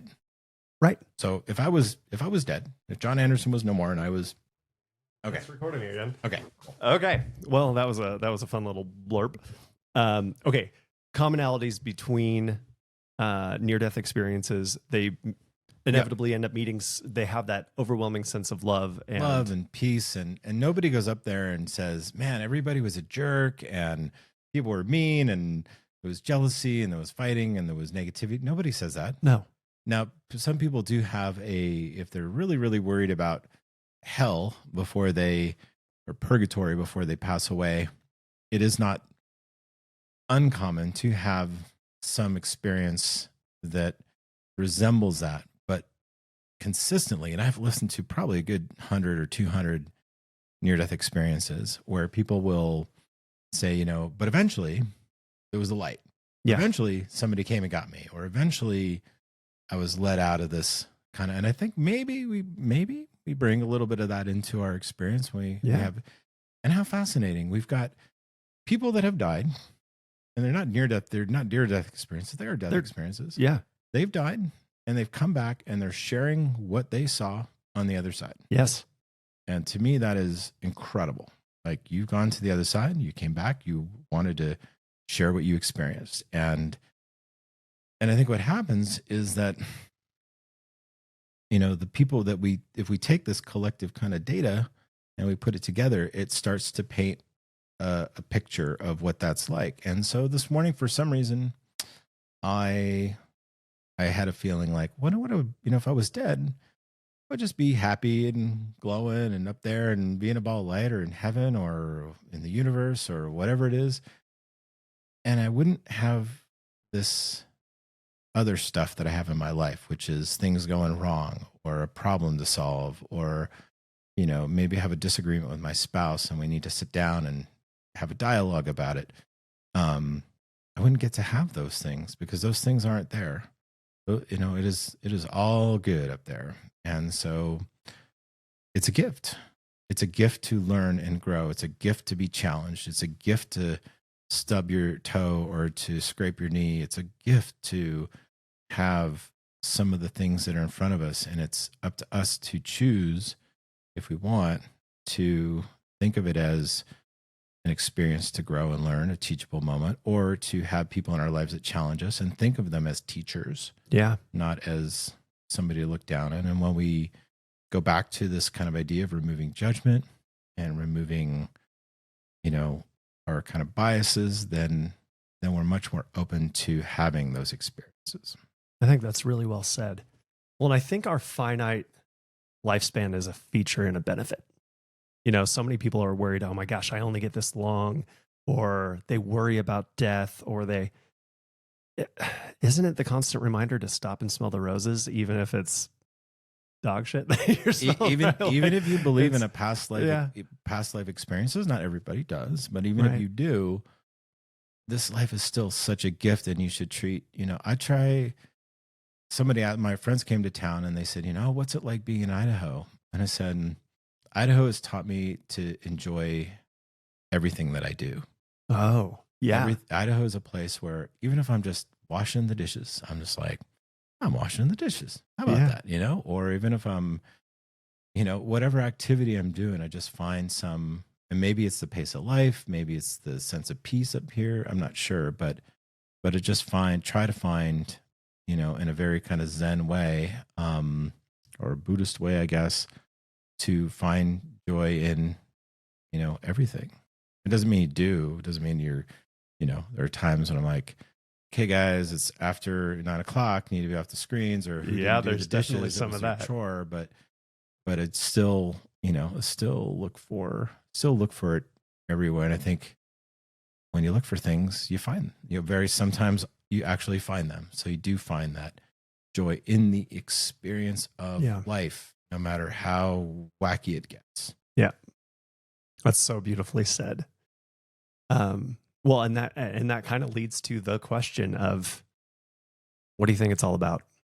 What have all of those WTF files added up to? Why is Jon here? What is it? Jon is here to live his life with his whole heart. Oh gosh, that's beautiful. Full stop. Full stop. That's it. It's, for all the modalities, so the healing practice that I do in my own modalities, for the folks that I know, for everything, all of it together, it's just like, live your life with your whole heart. Find out what your heart song is, what your authenticity is, and try to pursue that. Yeah. That is it. There it is. That's it. Oh, try to laugh along the way. It doesn't hurt either. Yeah. Laughter is the best medicine. Yep.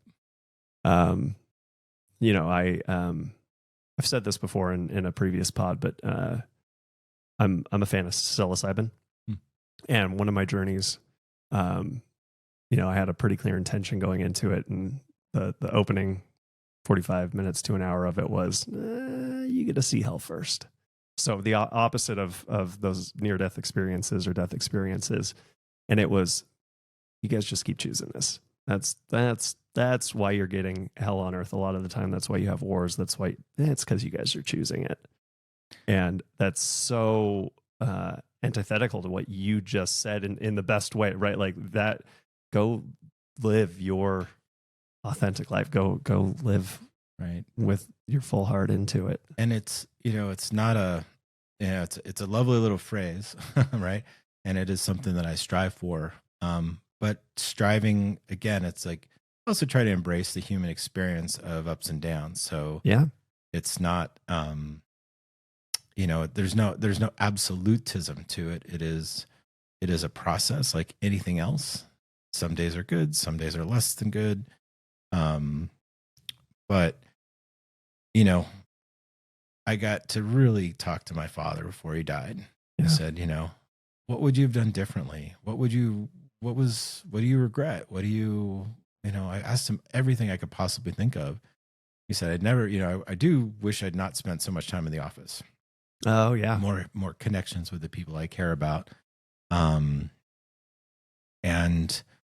the kind of things that one would expect to hear at the end of somebody's life, which was, I'm not worried about the taxes or the, all the distractions that we're faced with, or, certainly didn't talk about politics.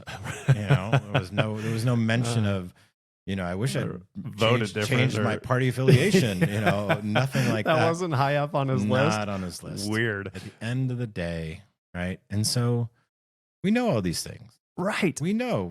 There's no secret. It's not a big mystery. It's like, so why not embrace that the best you can today? Just today, right? Yeah. Why not just embrace it today, right now? That's such good advice. That's such it's kind of a silly question. The first thing I have pop into my head is because you have that free spirit, because you have such a positive outlook on life, because you've had those experiences. How often are you 99% of the time in that space? Are you 90% of the time? Are you 100% of the time?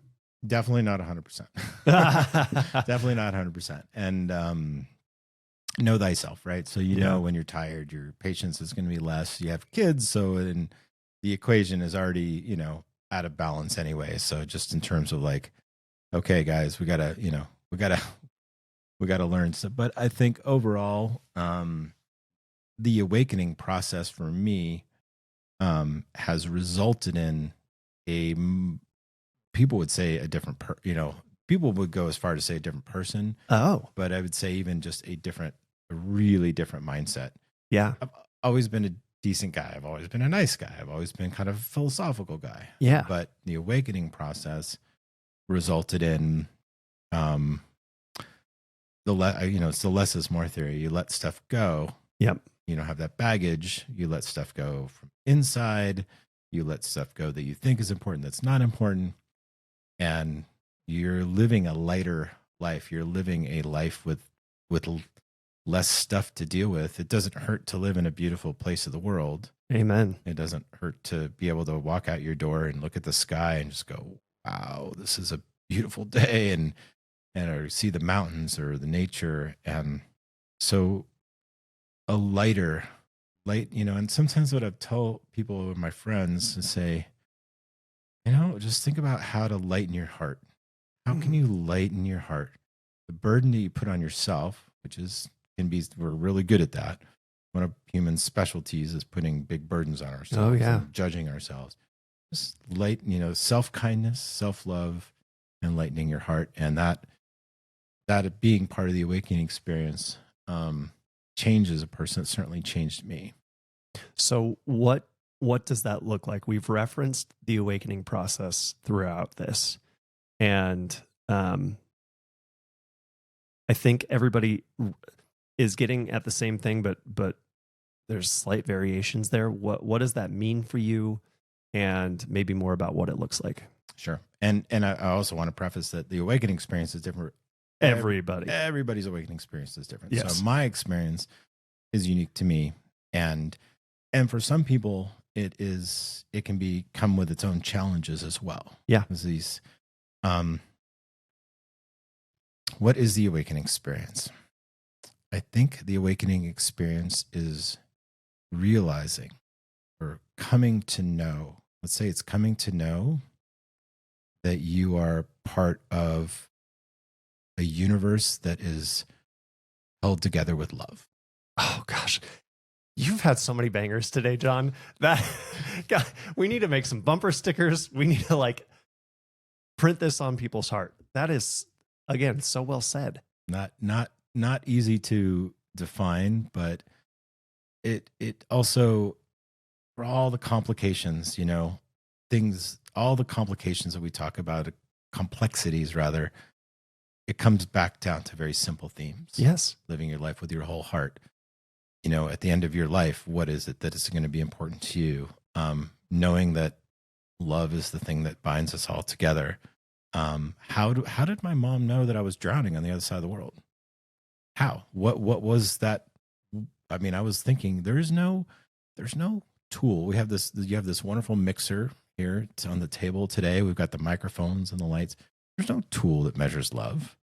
There's no instrument that I can put between two people and say, measure how much they love each other. Yeah. Yet it's real. It's there. And it's the one thing that transcends time and space in a way that anything else that we're aware of. Yeah. And so in the case of Africa and San Diego and a drowning incident in the Zambezi River, it connected. The love connected me to my mother and my mother to me. And she felt on that thread, she felt a twang. Something was wrong.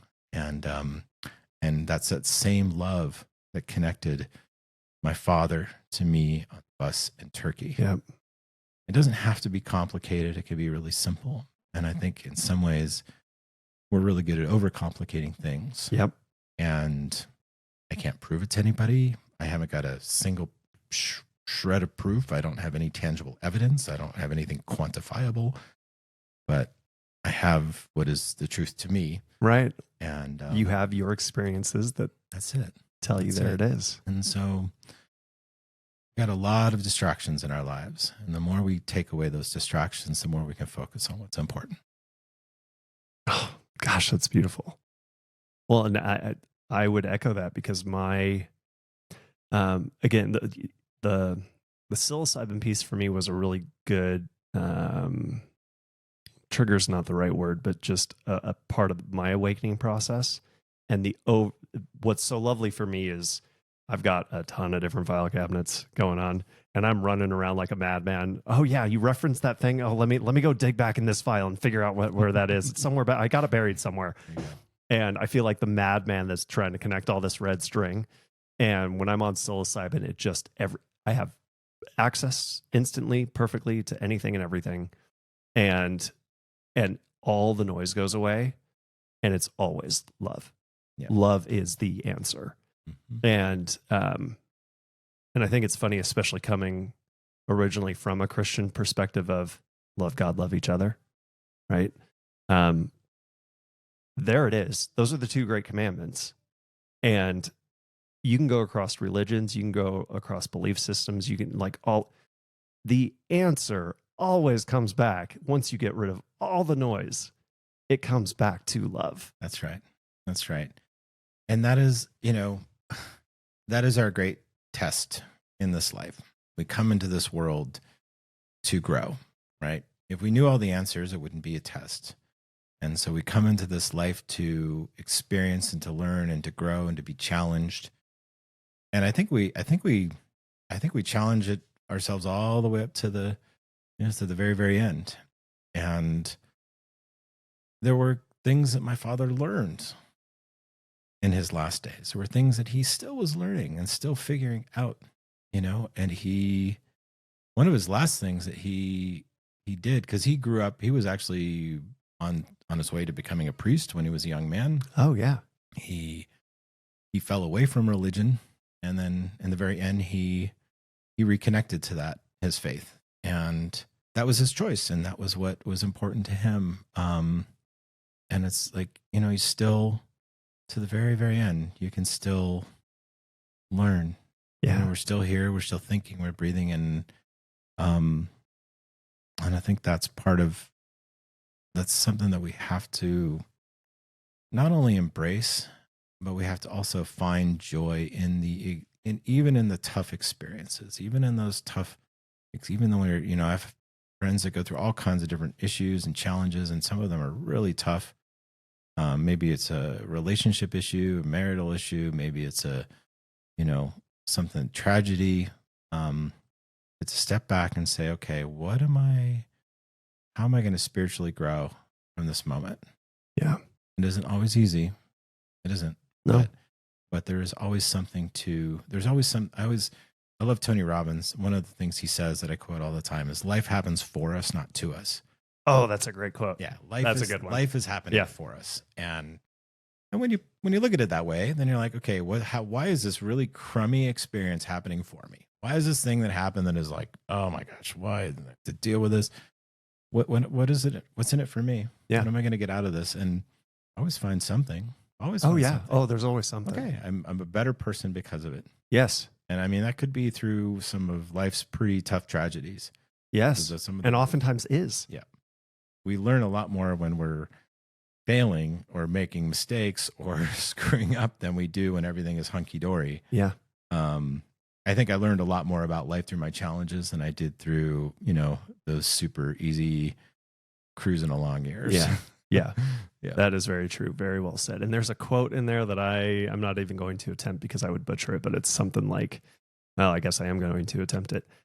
You can either make money or you can learn a lesson. Yeah. See, I'm totally screwed. I'm not even going to try.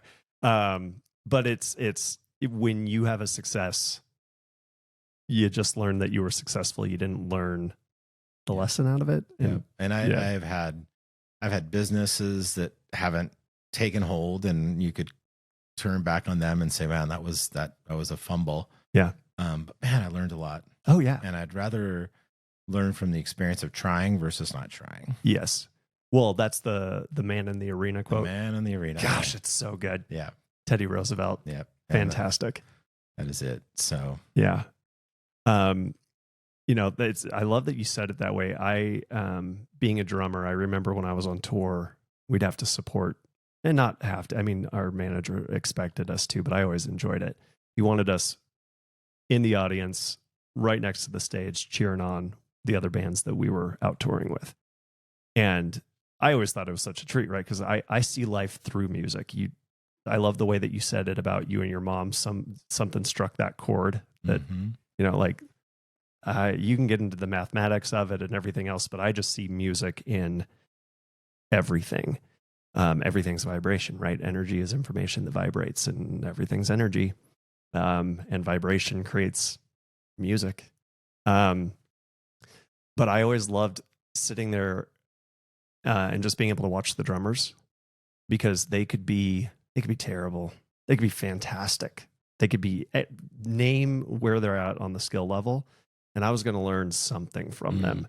And it was just, I get to experience this, and I'm going to take this opportunity to learn something from it. I love that technique. I don't like that technique. Oh, look at the way that he's throwing his arms around. Oh, I didn't know that you could do that with your left foot while you do that with your right.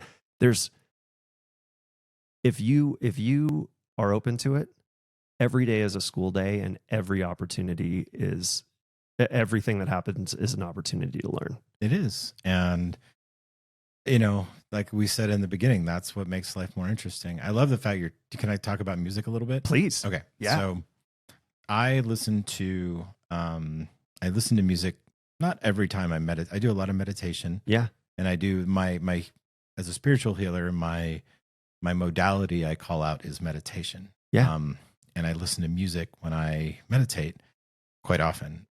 And you had a fantastic artist. What's her name? Oh, her name is Milan. Milan, that's right. Meilan, Milan. And she is she's a channeler. And so what she's doing, when somebody's playing the notes versus playing the music. Oh yeah. And so you feel them. They're not even, when a musician is in their zone, they're only half here. Yep. They're pulling some inspiration from a divine source to channel this energy. And you can and everybody, I mean, you're hard pressed to find people that don't have like a favorite song or a favorite genre of music that they listen to, and it just fills them up, or they practice music themselves. Right. And so when I think of it as like tuning into a radio station, when you're meditating, if you can just let go of yourself and lean on the emotional intent of someone else. Yeah. And just lean on that. And that, in the case of somebody like Milan, she may have a song about longing. Well, she actually does have a song about longing with her singing partner, Lee Perez. And you can just feel the emotional intent of that word longing. And so I'm feeling it as you're saying it. And so while meditating, can just kind of lean into what they're trying to communicate with their vibrational expression of love. And that allows for a person to kind of have some interesting experiences when they meditate as well. Yeah. That's one of the things when I go into a journey that I always am mindful of is they call it set and setting, your mindset going into it and the setting that you go into that experience with. And I think meditation is that, right? You are trying to get your mindset. What is your intention? What are you trying to tap into? What is it that you're wanting to explore? What is the purpose of the meditation? And then if you want to get there, why wouldn't you put yourself in a setting that involves all of your senses that's going to get you there? Yep. And sound is such a beautiful way of doing that. It is. And it also is great because it also gets the brain occupied. A lot of times when I meditate, I'll put on over-ear headphones, covering over my eyes at night, a sleep mask. I feel like I'm in that movie where he goes into the virtual reality, my Ready Player One. Oh yeah. Oh yes. It's like it literally feels like you're putting on like one of those things, but it takes away the distraction. Yeah. And then I always tell myself, okay, whatever problem I've got or whatever's on my mind, it'll be right here when I get back. Yes. I'm going to put it aside. I'm going to let it go. And I just lean into the vibration, the emotional intent. And that's when things can magic happens. Very interesting very quickly. So yeah. That is, I find that also sometimes I'll just listen to tones. Okay. Or I'll listen to frequencies. I'm working and I'm just listening to I just put a subwoofer in my office. So you're saying, yeah. Loving. And it's really great sometimes just listen to ambient tones and things like that. And I can feel that vibration kind of moving through me, and it can be very calming, and it allows for your brain to kind of stimulates it a little bit and it helps with the creative process, certainly. Oh, for sure. Okay. I'm going to try and tie this into something that I was recently pondering on. And again, using that definition of energy as information that vibrates. When you think of one of the biggest examples of energy that man has harnessed, at least for me, one of the first one that pops up is nuclear energy, right? We drop the atomic bomb. You can devastate a massive city, right? Yep. By splitting an atom. The best way to harness energy that we know is a nuclear reactor, right? And so that got me thinking down that line of, okay, splitting an atom has that much energy release. And we're manifestors, right? We are, there's something that you want and you focus on it and you have the intent to go get it. It's going to happen. What is the energy? What are we making vibrate that's making that happen? I thought, well, we're made of atoms. How many atoms are we made of? So I looked this up. Interesting. I have no idea. How many atoms are we made of? 7 times 10 to the 27th power. Okay, a big which number. Is 7 octillion. That is 7 followed by 27 zeros. My goodness. Okay. I mean, you'd be writing that on the chalkboard for a minute. Right.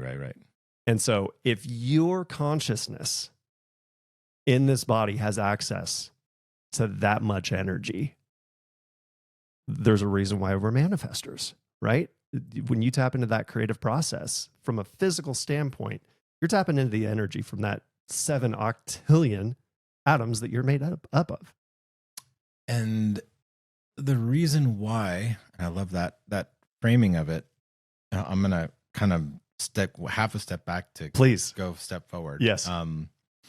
One of the things that does come up a lot in near-death experiences for people is there they are, and they're conscious, and they're existing somewhere else without the physical package, without the meat package. The meat suit. Yep. The meat suit. And very often they'll hear, well, you got to go back. Right. You got to go back. Well, because your work's not done. I was like, well, the work's not done. That implies there's work to do. There was a work to do. There was some kind of plan. Like that's actually a pretty powerful thing. It's like, I'm supposed to go back because I have to finish something. Well, that also implies that there was a purpose to begin with. Yeah. And I find that really interesting. The energy in which we need in order to keep these atoms operational, to keep this body functioning and working is part of a symphony with our soul. Yeah. And so as we, and I've been with a couple folks, well, more than a couple folks that have passed away, and to see like how quickly the body, once the lights go out, like it's just, that's it. Yeah. The soul is gone, and then you're just looking at what's left, but that person still continues on. And it is certainly one of life's great mysteries is, where do we go? What happens? And I think that of course, losing a parent and being a curious person led me to this quest of wanting to learn, okay, well, these people have died and they have come back and they have said these things. And the amount of, the energy, like I said, the night my dad passed away I wish there was a way to have measured it. It certainly felt unlike any other experience I'd had to that point in my life. And now that I do healing for folks and I get to experience just a hint of that energy that is there, it is humbling.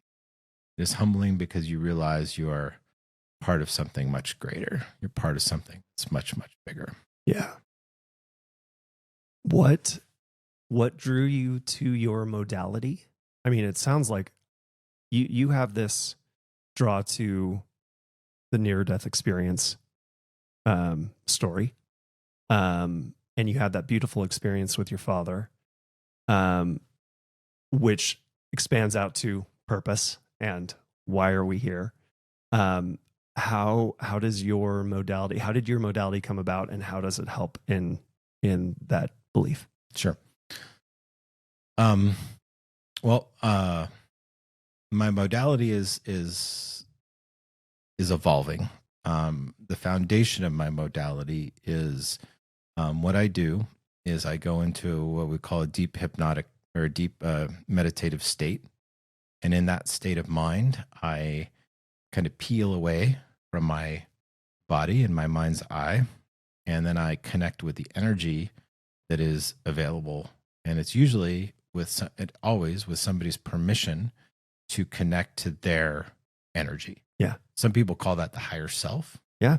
And we all have energy that we radiate out. And so if you're walking on the street corner and you're down in Spokane and somebody walks up to you and they've just got a bad vibe about them, you feel it. Yeah. You feel their energy. Yeah. And that is, as far as I understand, and I have the book is Subtle Energy.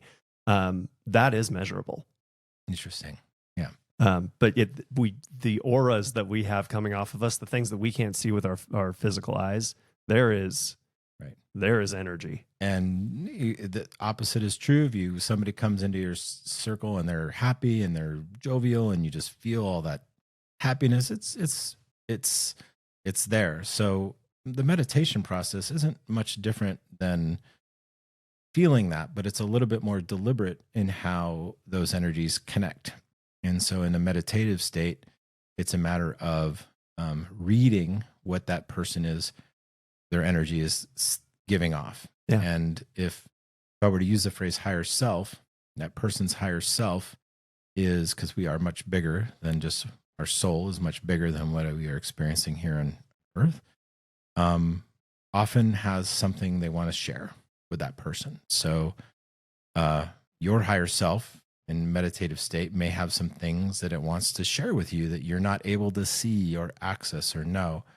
And because it's you, your higher self, you have the best intentions for yourself. Your higher self is never going to steer you wrong. Right. It's never going to say, yeah, you should, go buy that $100,000 SUV, or whatever. It's going to always give you information that is beneficial to you. Yeah. And it's a very old process. It's a very sacred process. It's something that, medicine people and shamans and priests and seers have been doing for centuries upon centuries. For as far back as we can record. Right. Yeah. And it is well recorded. And so it's not anything more than being open. Yeah. Being open to receiving. And then I, Jon Anderson, get to translate to the best of my ability, hopefully, what that information is back to that person. And I've done, probably 50 sessions at this point for different people. Yeah. Every one of them is different. And every one of them is very profoundly impactful to the person who's receiving that information. Even if that information doesn't make sense to me, it doesn't really matter. And it's just one modality, quantum hypnosis, energy work, Reiki. I mean, all roads lead to 5D. All roads lead to the same place. And it's that place that, that place my father went to. It's that other, it's not here in this world, but it's there. And so part of getting that message from my dad and having that experience with my mom and a few other things were the proof that I needed, because I needed proof that there was something more. Yeah. And so being able to go into meditation was like, well, I already know it's real, so might as well just give it a try, and started meditating and asked permission from somebody to connect to them. And in doing so was able to pull information from their higher self and their energy. That's such a beautiful gift. Because just like you were talking about Milan being able to channel with music, that is what you're doing with somebody's higher self. It is. And now as that skill set advances, now that becomes, I don't even have to really go into meditation anymore to do that. So it's just part of the experience. Well, and isn't that so cool? We all have gifts, right? Yep. Different gifts. And when it's like grabbing that piece of paper for the first time and going, oh, this drawing thing's really cool. Or sitting behind the drum kit for the first time and going, yeah, there's something here. Picking up the guitar, going and playing on gym equipment, right? Like name the thing and just going, oh yeah, I feel this. There's purpose here. Right back to what is your soul's intent? What is that thing that makes your heart sing? What is your heart song?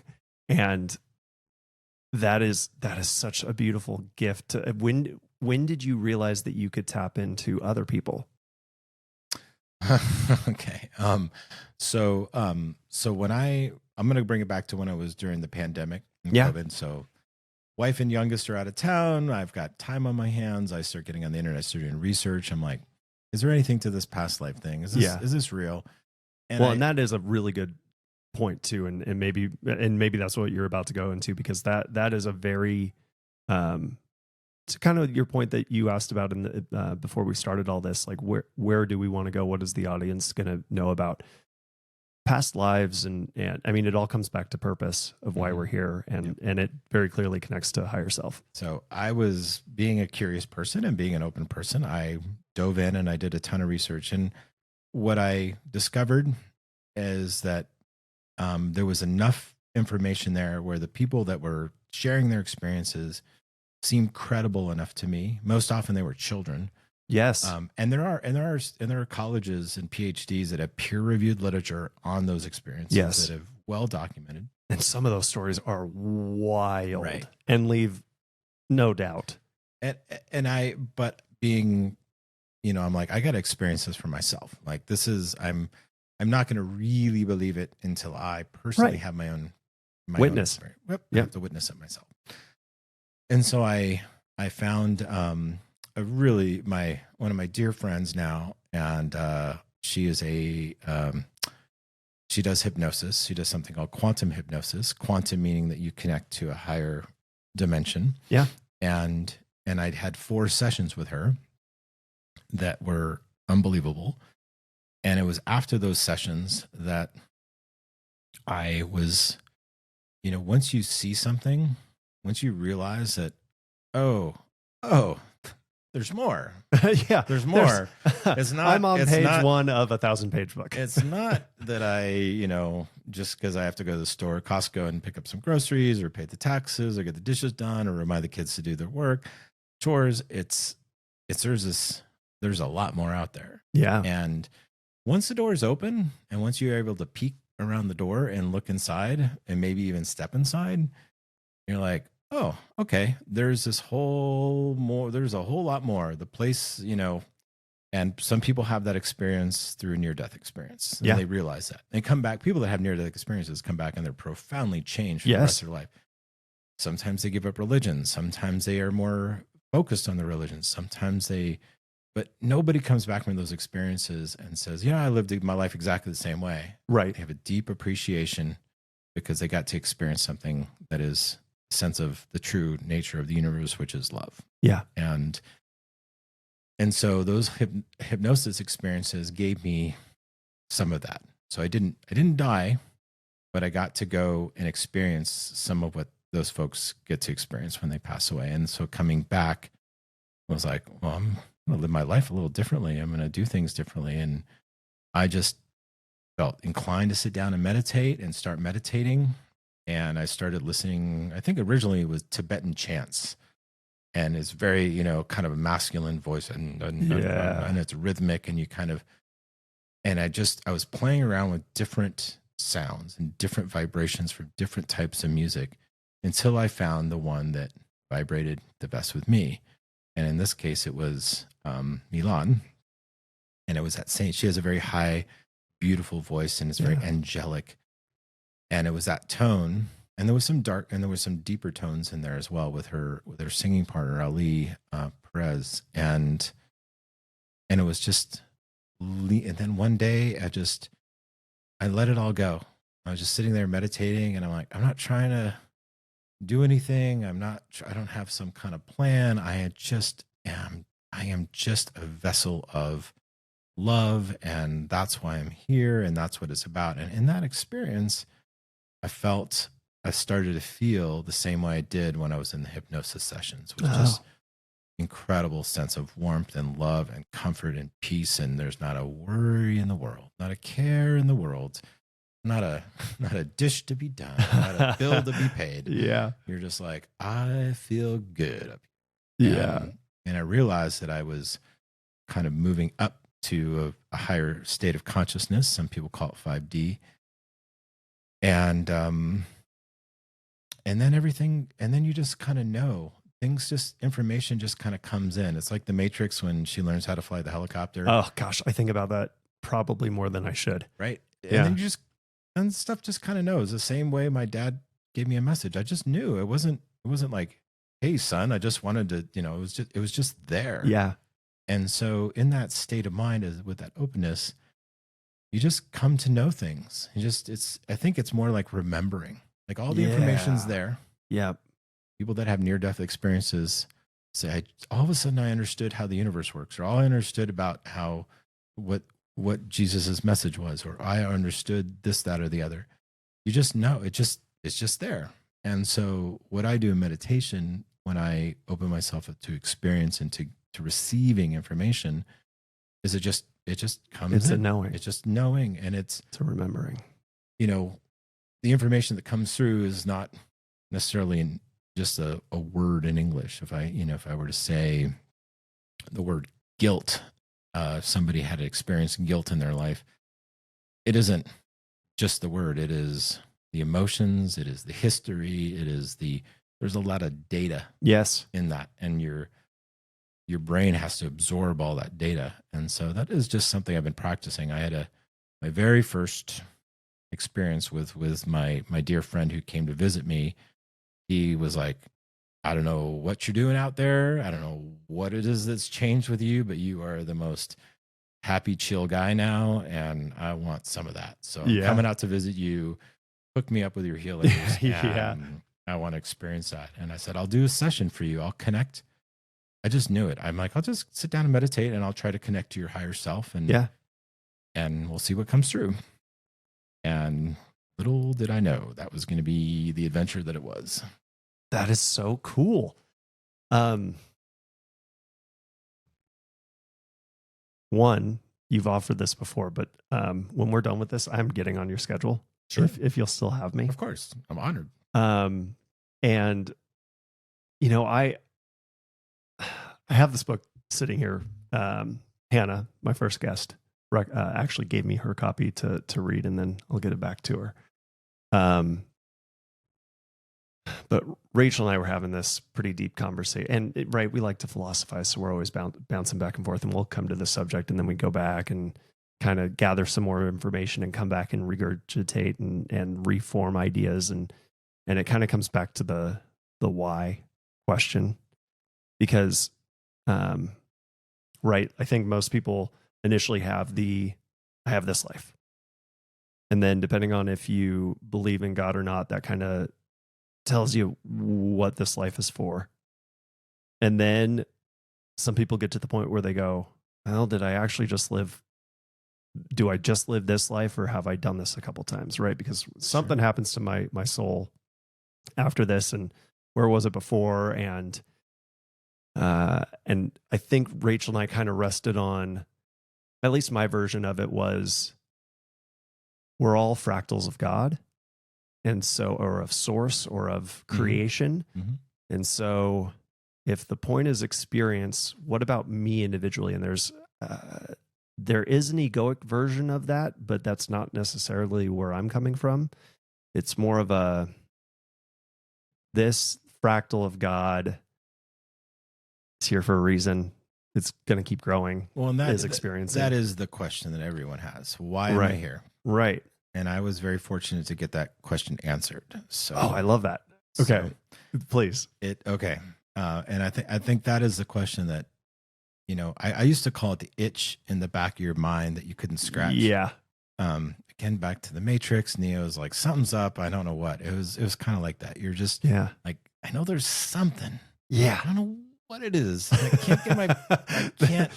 And that's part of awakening is you go, oh, okay, now I know what that is. And it's a little different for everybody. Well, and if we dive into this, we're going to go, we're going to get out there. Yeah, into the, please. Okay. I mean, it's into the, because there's so many pieces to this. And that's why I love it. To anybody who's listening to this podcast. Okay. Sit in, strap in. I am not. Buckle up. Yes. Buckle up. What I'm about to share is not intended to make anybody believe anything. I'm not trying to convince anybody of anything. It is just my personal experience. And so I will share it as sincerely as possible. And it is up to each individual to go find their own answers, to go have their own experiences. Very well said. I've told my good friends about this what I'm about to tell you. Yeah. And they go, I don't have trouble believing you. Yeah. But I trust you, and I know you wouldn't lie to me. Yeah. And that's what it comes down to. It's like, I wouldn't lie to my friends. I wouldn't lie to anybody, but there's nothing to gain. And right. So we'll start. So the first visit with Autumn, Joy, was sort of we talked about all the things that I had in my mind. I was hyper worried about the environment at that time. It was my daily obsession was to know about what was happening with the Earth's environment, and I was deeply worried. And I said, I got to figure out a way to change the world. Yeah. I believe in my heart I can if I want to, but I didn't know how. Yeah.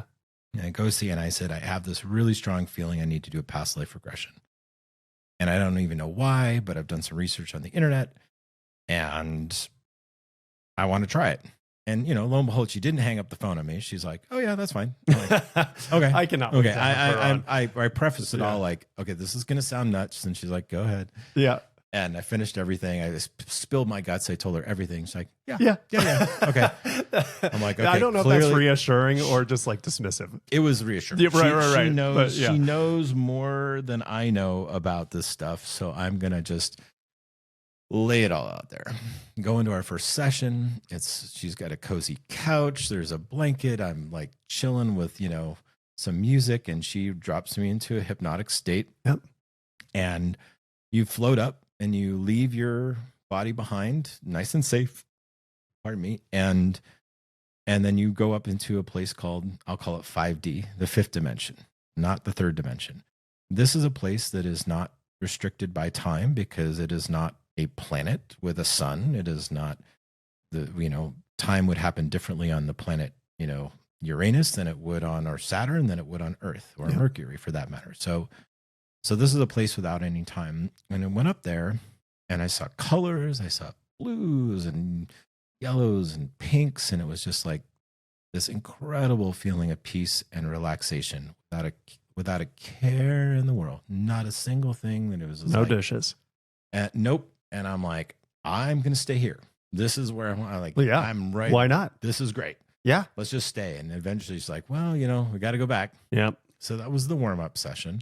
I went back. I practiced some self-hypnosis. I kept falling asleep and I was like, oh man, I don't know if I can do this again. And so I went back again to see her, except for this time it was the past life regression. Okay. And so we go through the same, she walks you through a specific process. You get into a certain state, you float up and you're there. And in this case, she said, why don't you try getting on a cloud? And it's also important to note that a professional hypnosis person will not tell you what you're seeing. They'll ask you questions. So they won't be like, now you see a city, no, it's nothing like that. They will just say, what do you see? They are guides. Right. They are guides. We go back in this cloud and it's just like, I'm floating on this cloud. And then she says, I said, oh, wait a minute. I'm somewhere. And she says, what do you see? And I look down at the ground and I'm standing on like these cobblestones. And she says, what's on your feet? I see these long black boots, pants. I said, I'm wearing kind of a vest that's buttoned up. I've got a jacket on and a tall black hat. And I'm looking around and there's this clipper, like a clipper style ship with sails. And I'm at the edge of the water. I'm on this little walkway, this cobblestone walkway, and there's some buildings and there's seabirds and there's sky. And I am tripping. I am like, what is this? What is happening right now? Just for clarification, you haven't done this before. No, right? No. That's not your normal attire. You haven't been hanging out. This is like the 1800s. Yeah. This is like the late 1800s or something. And best guess. Yep.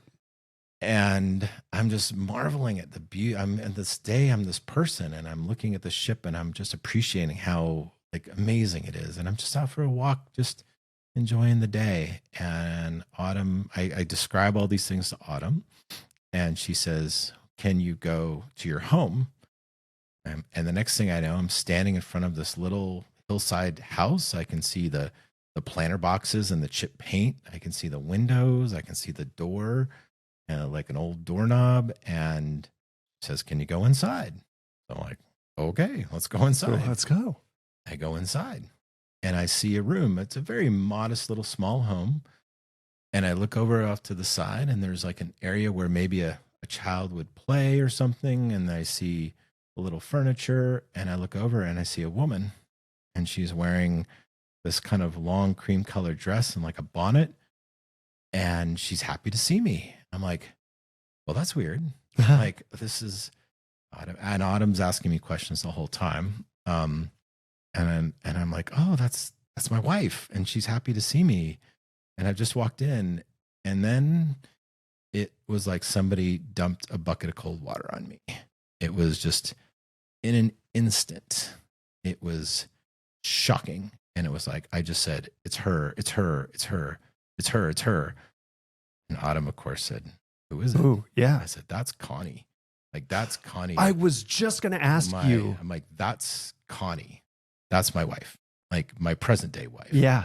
It wasn't her face, but it was her. But it was her. It was her soul. And yes. And I immediately, and then I had another experience that was a little bit, I won't get into because that's kind of an offshoot, but ultimately I came back to this just being I was just a ball of light.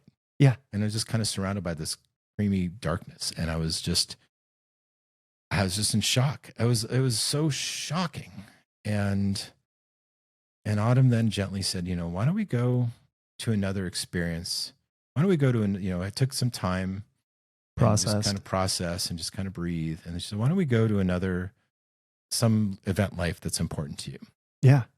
And I immediately was sitting on this bench next to my father a couple weeks before he passed away. And it was a day where he laid his head on my shoulder. Oh. And it was just to say, like, I'm done. Yeah. Like, it's your turn. It was like the passing of the torch. It's like, I've been strong. I've been the father. Yeah. And now I need to lean on you. Oof, it's very emotional too. Yeah. And it was just a very beautiful moment. And so to be able to go back and experience that moment again was what a gift. It was a gift.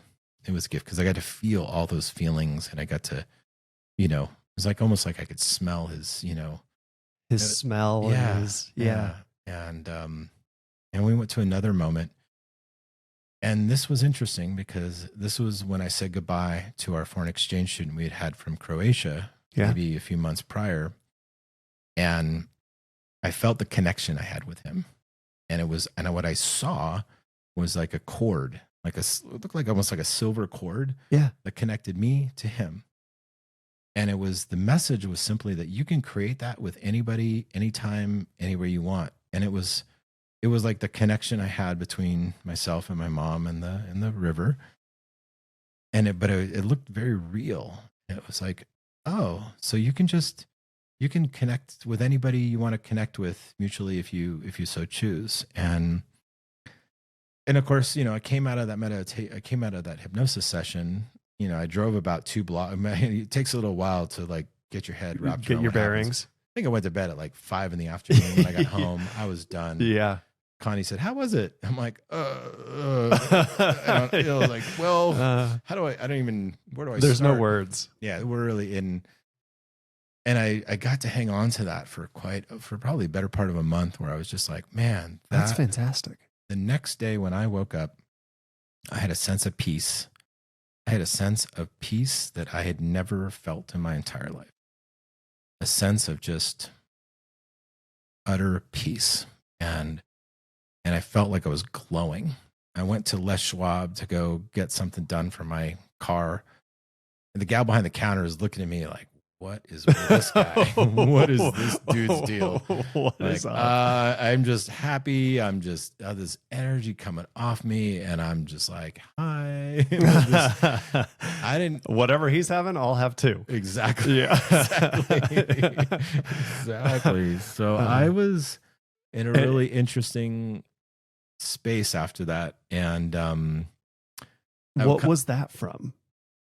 I mean, I can guess, but what was that piece from? What was that attitude and that feeling and that why was that experience why was that the result from that experience? I wouldn't have been able to answer that back then. It was just a feeling. But what I would say now is that now that I have more pieces of the puzzle, is that that was something that my spirit needed to know. I needed to know on some deep, deep subconscious level that Connie and I were connected by our souls. And maybe when the first time I met her, and I just like knew, I know you. I know you. Like, I know we're supposed to be together. It was such a deep reaction. And that all those years later, there was just like, it clicked, like the Legos clicked together and click. And I'm like, oh, that makes sense. And it just, why we got to know each other is a whole nother story for another time. But it is, but it just, for some reason that made sense. And that's even why when I do a session for someone, I'll share a bunch of information. It makes a world of sense to them. Yes. Doesn't matter to me because I'm just sharing that information and I let it go. It doesn't belong to me. but it makes all the sense to them. There's some part of them that needs to know something. The hypnosis session was just a different modality to experience that same thing of getting that information that was important for me at that time in my life. Well, I was going to say, because all three of those remembrances, the first one, you go back to a different life where none of that, it was beautiful, but nothing was something that you would have just recognized out of the blue. And then you see Connie, but not her current face. And what a beautiful confirmation that is, that you two have traveled this life before. Yes. Together. Yeah, it was really special. And then instead of going to another life, you get brought back to an experience in this life. That's another beautiful confirmation. And what a beautiful moment with your father.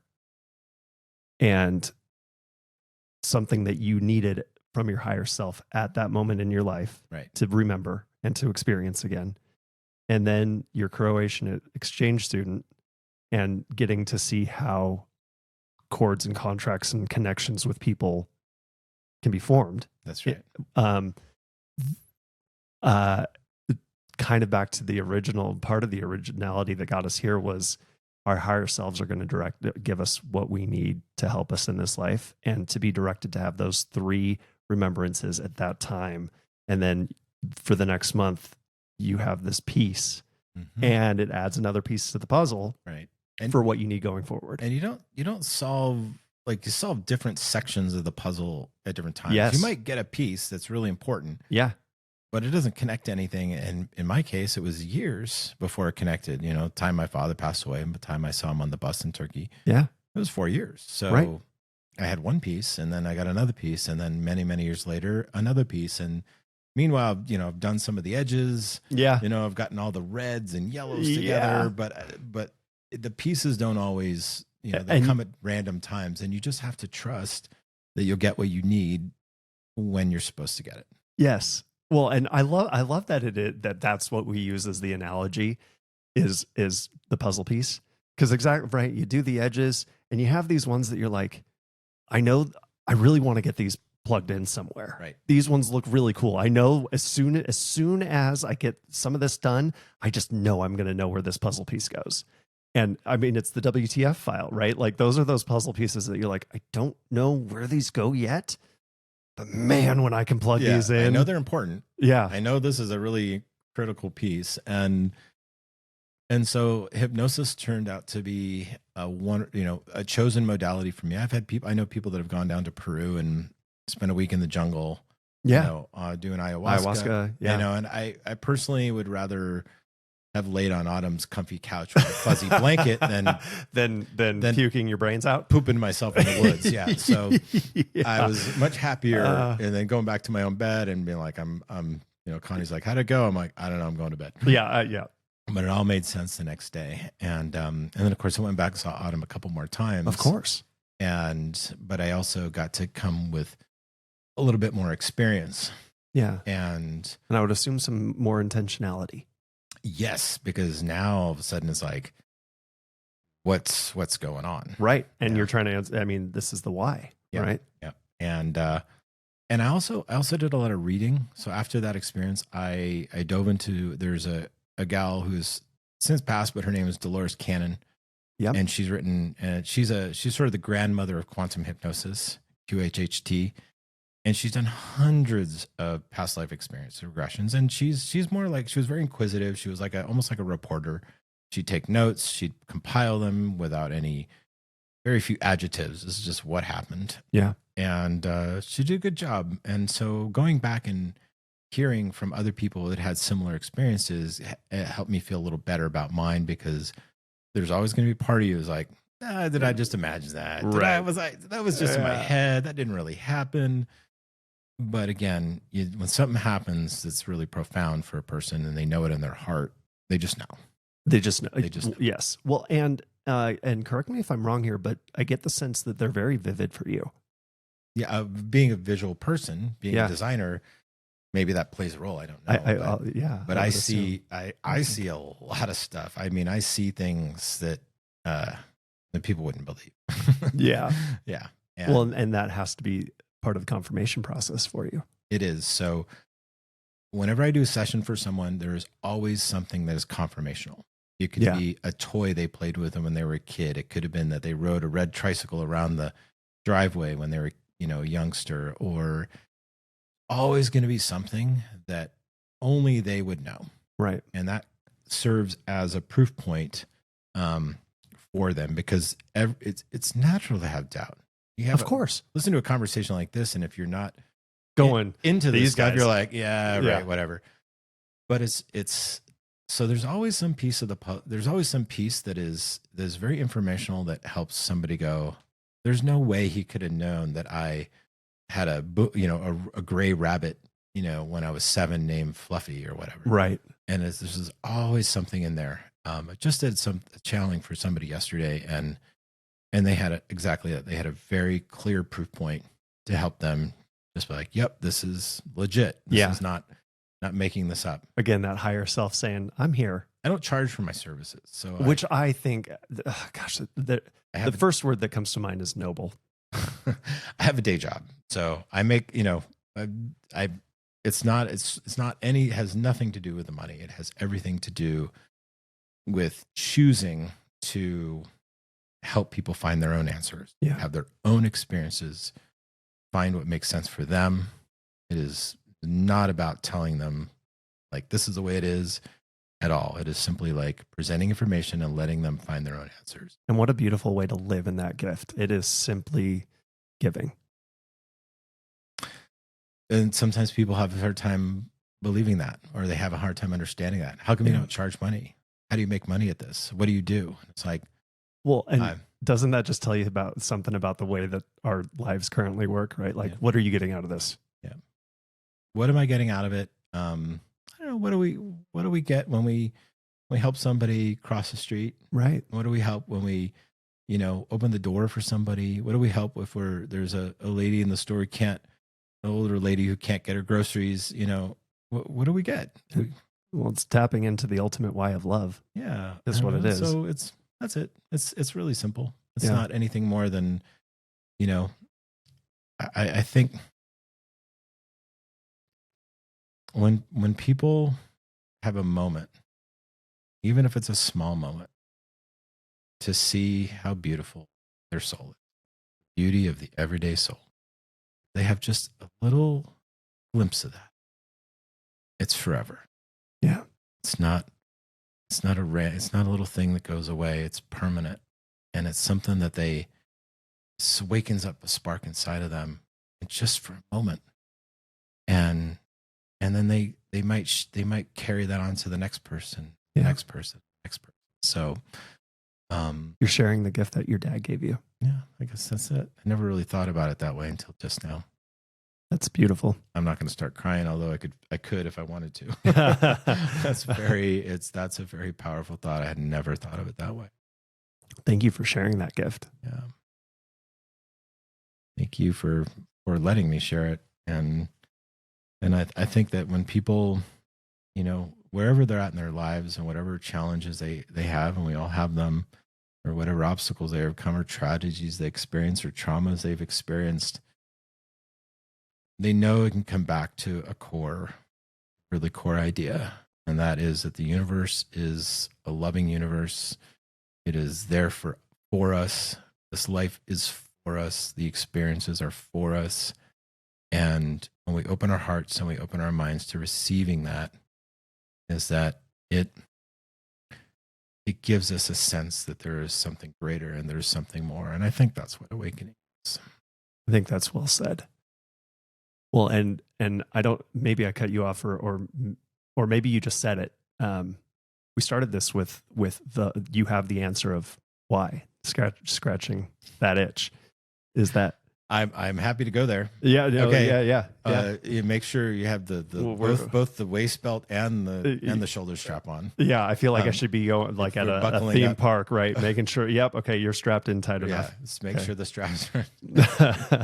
They aren't going to fall out on the loop to loop. Again, I'll preface this with, I'm not trying to convince anybody of anything. Right. I am really not. It is. I'm not even asking anybody to believe me. It's just more of like, go find out for yourself. Yep. Go out there, find a modality that speaks to you, whatever it is. That's why local healers exist. Go find a healer. You'll look at them. You'll be like, that seems right to me. Go find out yourself. Like, I've told that to my friends, like, who are like, what? Yeah, come on, you're not serious. Right. And I'm like, well, go find out for yourself. You don't have to take my word for it. Right. There's lots of channels and mediums and modalities in which to achieve that.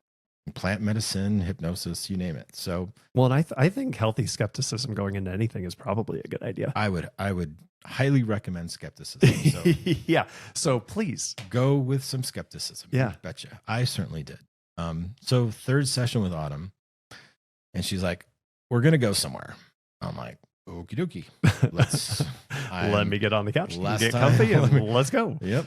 And so we go through the same process and we float up, and as an experienced healer would, she is like a chaperone she is like a guide, a shepherd who's there with some light just to make sure you're not, it's just, they're with you in this experience so that you are, and I do that too.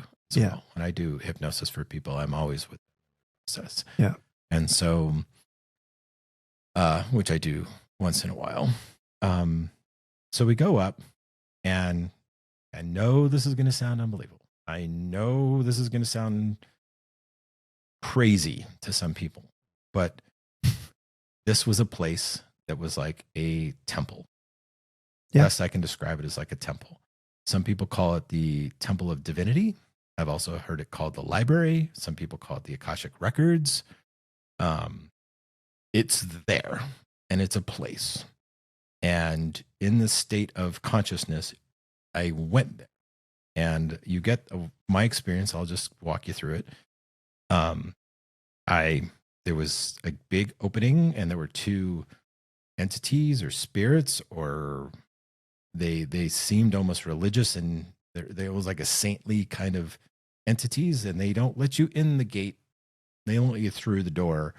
It's open, and all I see is stars in the sky and this big white shiny kind of building. Yeah. And it's glowing. And we asked permission, and I went through, and a being came over and met me. He was like the greeter, like the host at Applebee's, like, and I'm the whole time I'm going like, what the bleep, like, what is happening? And I mean, I'm really experiencing this, and I'm just like, this is incredible. I mean, I'm so just lost for words. So this being welcomes me, and he says, we're going to go over here. And he goes and takes me to what is a kind of a blank space that becomes like my life story. Like the walls just sort of appear, all these white bricks glowing like just appear in front of me. And it's like, that's my story. That's my journey. That's me. Everything I've ever experienced as in existence just is there. And that's like my hallway. And this other light being is very, very bright, almost like floats over, almost like in a lotus position. And I'm just like this, your brain is trying to process all this stuff. Is this real? What's happening? There's just a million things going through your head. Right. But it's very calm. It's very peaceful. Well, and how loving. We were talking about exposure earlier, and all the different ads, all the different media, all the different things that you've experienced.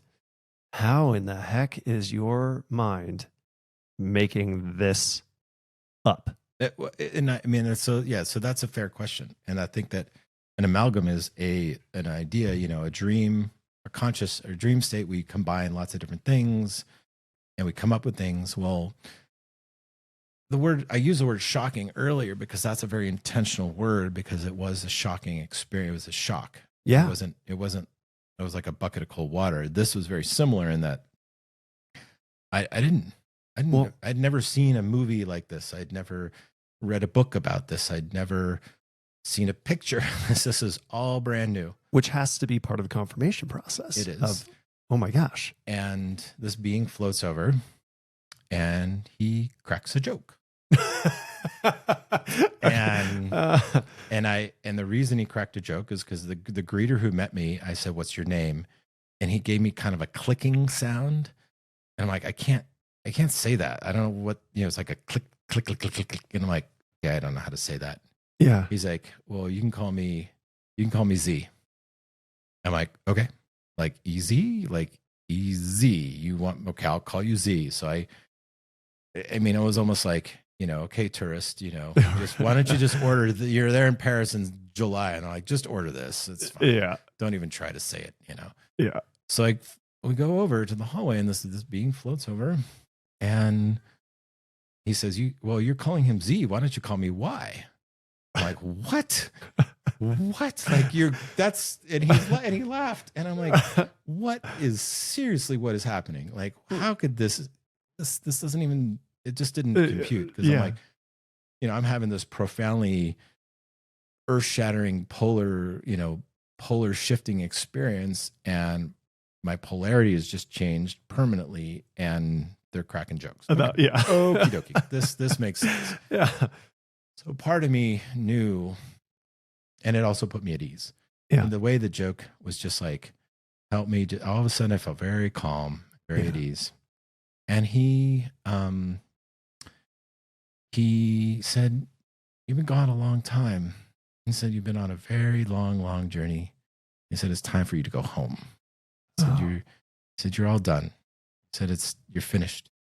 And he showed me, and he put up on my wall a star system with all these various stars. And I'd seen that star system in a lucid dream 10 years before, which we hadn't talked about, but that's what happened.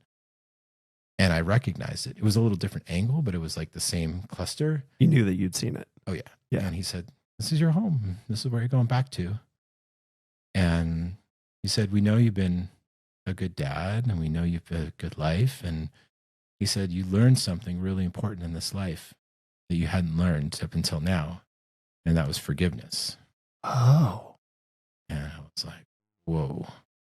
Because that was one of the things that I was probably, it took me a lot of years to learn to forgive. And yeah, and I was like, okay. And he said, you can go back, but as long as you don't screw it up, basically, as long as you don't screw it up. Don't forget the lesson. Well, yeah, you don't go back and mess things up, then it's time for you to go home. Yeah.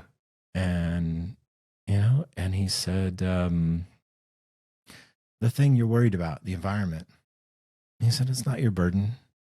He said, others are working on that. And when he said others, I saw scientists, but I also saw like other beings, like other non-Earth beings. Almost looked like a spaceship. I wasn't sure at the time. I didn't know at the time. And he's like, it's not your burden. And he kind of did this thing with his hand where he kind of opened his fingers and pushed his hand toward me a little bit. And I just felt all this stuff just kind of poof, just like float away. Oh, wow. For someone who used to be able to tell you anything about the environment, I could have told you facts, figures, history, stats, data, you name it. I was like in a walking encyclopedia. I don't even know anything about the environment anymore. Like, it's gone. Gone. It's just like erased. It's erased. It's behind like a rubber wall. And if I push up against the wall, I get gently pushed back. Yeah. People ask me, somebody asked me about something, I'm like, I wouldn't even know what to talk about. Like, I wouldn't even know what topic. Like, if somebody said, let's talk about the environment, I'd be like, it's a nice day out. Like, I don't even know. I wouldn't even know what to say. And I haven't thought about the environment since. I went into my first hypnosis session, like, got to fix the world, got to fix the planet. Something's wrong. And it's like, no, it's not for your burden. It's not your purpose. It's not why you're here. And you don't need to worry about that. And they were like, poof. And it was just gone. I'm like, that's a neat trick. Whatever you just did, that was cool. Yeah, I like that. Like, whatever you just did to take all that stress and all that stuff and all that away, it's just gone. And I haven't been able to think about the environment since. I mean, I read an article, and it's like somebody just spoke to me in a different language. I just go, oh, okay. And it just floats away. That is incredible. And that's been well over 4 years. But so it wasn't like hypnosis where they like, stop smoking and then a month later you start smoking again. This has been a permanent change. Yeah. Well, I was just, there's so many things that pop into my mind with that. Like, well, what about this? And what about that? And what about the whales? But cause I wouldn't say that I feel like I know enough about just about any subject to be dangerous. Yeah. But I to all of a sudden just poof, it's so not accessible. There's a lot to unpack in that experience. There's a lot to, that there is, that you can go to 5D, that there is a place that you can go to, that there are intelligent, conscious beings there to meet you. And that place is, as I understood it at the time, that is a place for humans that are waking up to go, that are trying to understand their awakening process. Yeah. It is there for us. Again, it's for us. Yeah. And it's just to help to ease into this whole, like, you're waking up, you're confused, things are weird, and you're not sure what's going on. I love that they cracked a joke to help get you, because that could just easily be so overwhelming, but then it just, laughter is the best medicine, right? It just lets you be comfortable there. Right. And as I was leaving, the greeter said to me, the place you're from, it's a really nice place. And then we came back down, traveling back down to earth and back into my body. And so now you have the after effect of that experience. I was going to say, at this time I had to stop the car on the way home. Autumn's so great. She gives you all the time you need. You get up, you're all woozy, your head's spinning. You take a minute before you can get in a car and drive. I drove about a half mile, pulled over. I just sat there for an hour, just chilling. And then I went home, went right to bed, slept like a baby. Next morning I wake up and I'm still feeling it, still feeling the energy from that experience. Yeah. Now, I said earlier that you have earth and you have sun, and that's what is our time. Yeah. Our time is based on being the third rock from the sun. Yep. This place is not like that. It's not a place where there's time. Right. And so time is a lot funnier than even Einstein thought. And coming back, it was like I had been gone for 50 years. It felt I was trying to figure things out. I'm like, I got to grind the coffee in the coffee grinder. How do I do that? What? Oh yeah, this is my office. Oh yeah. It felt alien to be back. It took a minute to kind of, and now when I meditate, of course I do that all the time, but at that instant, it was so powerful. And I saw the dogs, and the dogs came over, and they were like, looked at him, and I just saw this energy around them. Oh. And they were just love. They were just pure love. That was it. It was just all this love coming off them. That's all they were. And I'm like, whoa, look at that. I offered them a treat. I'm like, oh, they really like treats. Like, look at their energy change. And it's just, and I looked outside the window and I felt the trees and I saw the air, and I was just, and this lasted probably an hour. Like, I was sitting in this state of just kind of feeling this energy for a better part of an hour. I was worthless at work that day, and probably the next day I was totally useless. Yeah. But again, it was such a gift. It was such a gift to have that experience. And it would lead on to other things that,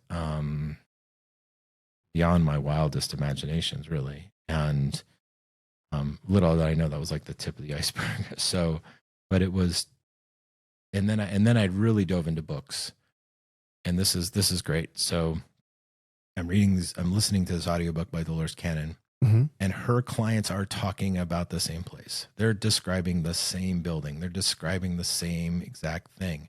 Do you know how many times you've given me shivers during this conversation? Like, I knew it was real. I knew it actually happened. Like, I didn't just imagine that. Well, but would that have, you probably would have maybe not breezed over it, but there wouldn't have been a connection there. Right. And then once you've had it, and then you can go, oh my gosh, yes, these other people, they've had the same, yes. So there I am many months later, sitting at, we're just wrapping up with some friends at Crown and Thistle downtown Coeur d'Alene. And one of my buddies is sitting there, and she'd gone to a couple sessions with Autumn.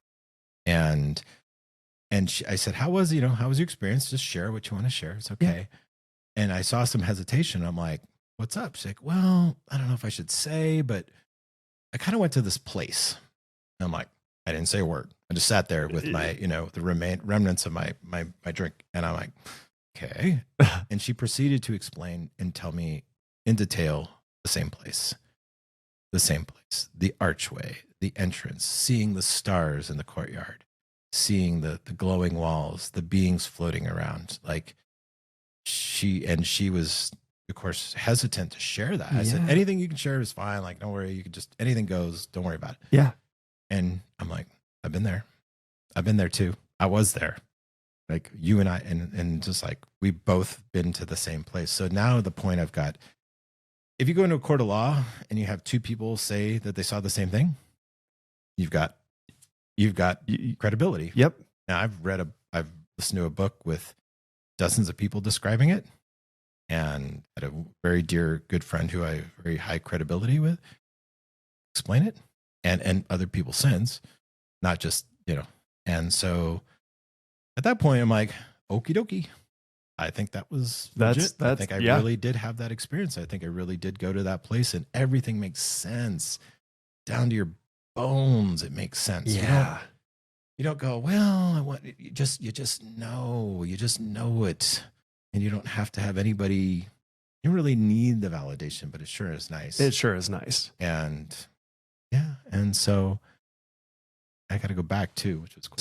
So, what I'm getting at from the why there, and this is actually, I love this because this was my sense too, is even though we're fractals of God, and I say that because that's where my premise kind of morphed into, and I have another morph actually past that. But it was the reason why you have lives that you live multiple lives is because there's something that your fractal needs. And in your case, it was forgiveness. It was forgiveness. And this was the life. I mean, I guess if I didn't learn forgiveness in the life, I got to try again, but I did. I learned it in this life. Yeah. And my higher self felt it was important to share at that time that information. Yeah. Since shared quite a bit more, but at that time, that was what was relevant in order to get over the hump, if you will, spiritual hump. Yeah. And now at that point, now life, after that, life is just, of course, I came back, I had a lot of questions. Well, yeah. Because, okay, so I was here for this, and now I'm going home after this. What does that look like? Right. What, you really do. You need time. The word we use and you're probably very familiar with is integration. Yeah. So you need time to integrate what you experienced, the information you received. It's like, okay. And I needed a good amount of time to just come to grips with, integrate, process all that happened. And then I also felt, who do I talk to about this? Yeah. Because now I can't go and talk to my sister about it because that is encroaching on her religious beliefs, and it would not be in alignment with where she is at as a devout Christian. Well, and just like any religion we have, and anybody, we have sacred moments, and that would be sharing a sacred moment with somebody that's not going to be able to appreciate it. Right. And it's part of the awakening experience. It can be lonely because you have these profound experiences, but you don't know who to talk to. That's another reason why I created the community, or start trying to create a community here, so people can talk to each other about stuff they're experiencing. We go out to have coffee, and people bring up these things, and there's somebody on the other side going, wow, that's really interesting, as opposed to like, are you crazy? Like, what are you talking about? That's nuts. So there is something nice about having a community of people that just get it. They just understand what you're saying. And that person may not be your spouse. It may not be your friends. Yeah. But hopefully it's somebody, because it is important to share. And a lot of people have those types of experience. My friend who I had the drink with, she was able to share that with me, and that was really important for her as well. Well, yeah. Well, I love that you didn't just jump in and go, oh no, I've been there too. Right. You let her describe it, which helped both of you have confirmation there. Yeah. And as soon as you did say, I've been there too, I can only imagine the feeling that you both had in that moment of comfort and just I'm not alone. It took me back there in some ways. I felt the vibrational energy change, and Yeah. I went back to feeling kind of lightheaded and dizzy again. And that was, but that also is part of the early part of my experience. So it was still learning how to deal with connecting to what I call 5D. Yeah. And now it's much easier. So yeah. Yeah. Well, and one of the reasons why we in almost everything in life have such a hard time expanding past what we know is because we don't know anything else. Yep. Right. And so once you have been there, once you have tapped in, once you have felt that energy, you've been there. You can do it again. And I got to go back. Oh, you did? I did. So my fourth and last, at least this first batch of sessions with Autumn, I got to go back. What was that like? And so we go through the process, we get to the gate, and at this time. Did you just greet him by name? Z, what's up? Nope. They brought in a different being to meet me. Because the first one I met, his face was a little different. His shape of his head was a little different. And that threw me off because I was not expecting to see something that people might describe as a more alien looking face. Yeah. And that freaked me out. Yeah. Understandably. I had no idea like that was what I was going to be greeted by. And so the second time, a different being came, but this one was much smaller. Mm-hmm. And he was hyperly happy and energetic and upbeat. And like they knew that this time, let's send him somebody. We're going to. And I was like, hey, hi, what's up, man? Like, my man, like, what's up? I was so happy. Like, it was like seeing an old friend. And I love it. It was just this wonderful being that met me. But this time I've got questions. Because first time I go up, like, I had a whole like long list of questions. And I'm like, because you've been reading books and you have questions from that experience the first time anyways. And oh my gosh, I can only imagine the list. Yep. So we went through the temple, and I saw the stars up in the sky and millions upon millions, or how many ever stars. And it was the most beautiful courtyard you could imagine. Then I went back and I asked him, I'm not going to tell you everything that I saw that second time because some of it is personal. Yeah, of course. And I really appreciate what you are sharing. Yeah. And some of it is meant for me, right? Of course. Just meant for me. Yes. And that's not as much for sharing. But I will say that at one point I said, why am I here? What's my life's purpose? Yeah. What is my life's purpose? And he took me into a room, and inside the room there was almost like a table, like a stone table. And there was he created like a hologram of the earth. And we went inside this hologram, and he said, and I saw Earth like almost like as an energy or as a spirit. Some people call it Gaia. And I saw her vibration. Like she vibrates. She has a buzz. Yeah. And then she was kind of struggling a little bit. And she was like just trying to always grow herself spiritually, if you will, like to increase her vibration is what it felt like. And then he said, you are really good at showing people like what they are. You're really good at creating a kind of a loving transfer of energy so that they can pick up some of that energy themselves. He said, you're really good at that. And that's what you're here to do. You're here to help people kind of raise their own vibration. It's a great confirmation. It is. And he said, in doing so, when you raise their vibration, they go to the next person and it raises their vibration, and that goes to the next and the next and the next. And then I saw like the whole wave cascade out. And he said, and then I saw the vibration of the earth change. Like the more people know love and the more people they know God and people know universe and spirit, the higher the vibration the earth gets. And that's how we kind of help her do what she needs to do, which is to improve her, to increase her vibration. And it was so emotional. I was just overwhelmed.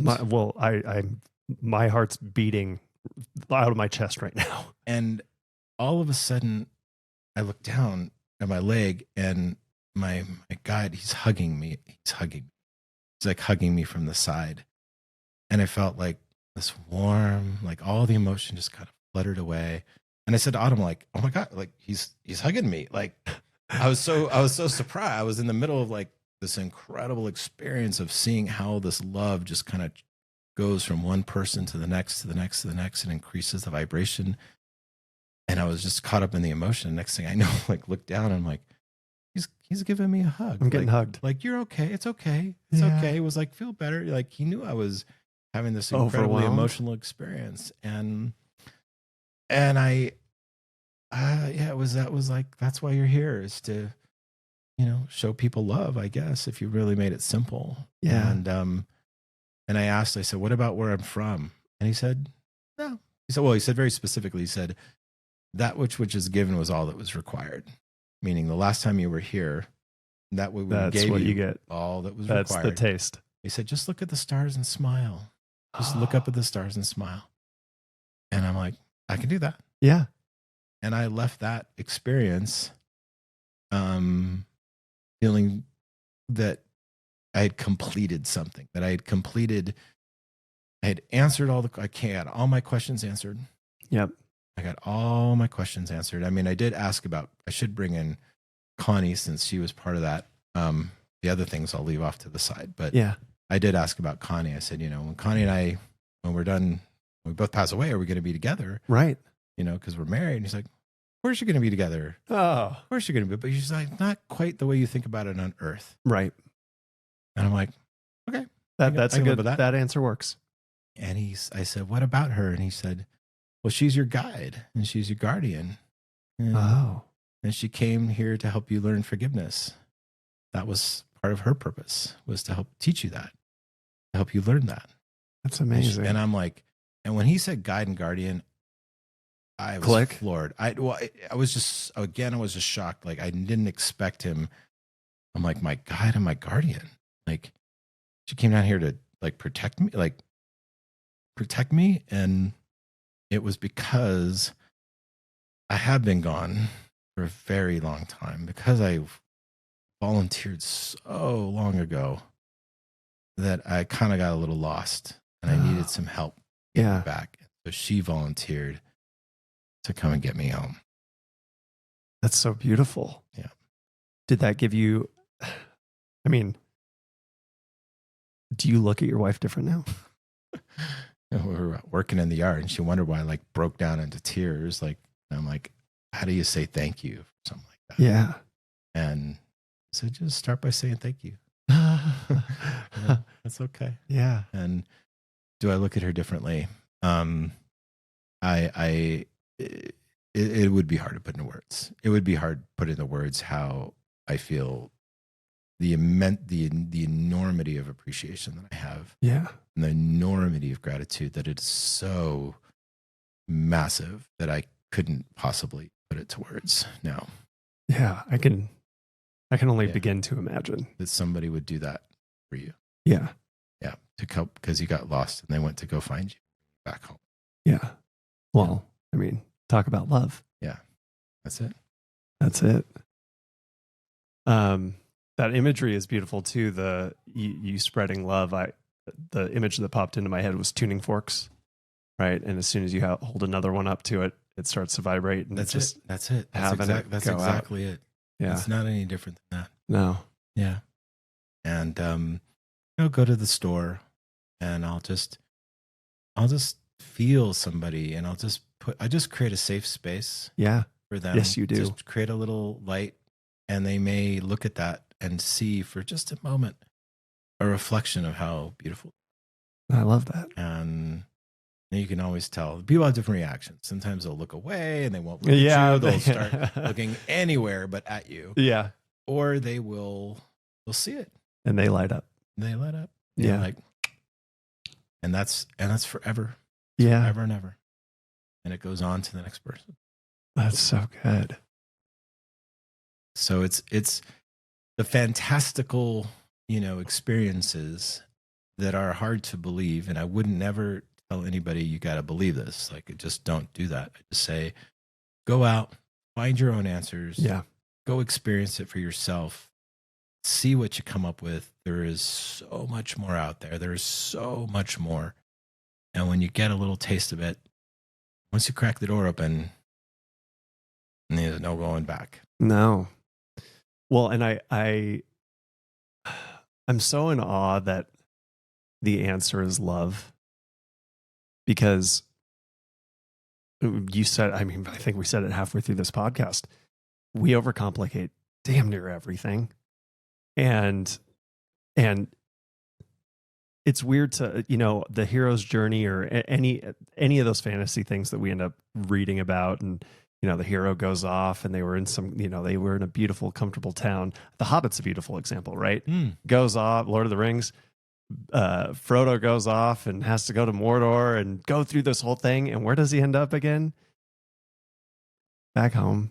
I mean, I think he ends up going off to live with the elves long term, but many years later. Yeah, many years later. And a lot of the narratives and the truths that we say, and somebody listening to this will find some connective tissue in this, and because a lot of those narratives are based on, I know in my heart what I experienced has been real. And I've had sessions where I've done connections with people where there've been maybe like 15 data points that I couldn't possibly know. Right. And it's like, well, that is mathematically impossible for me to know. One's something. Impressive, let alone 15.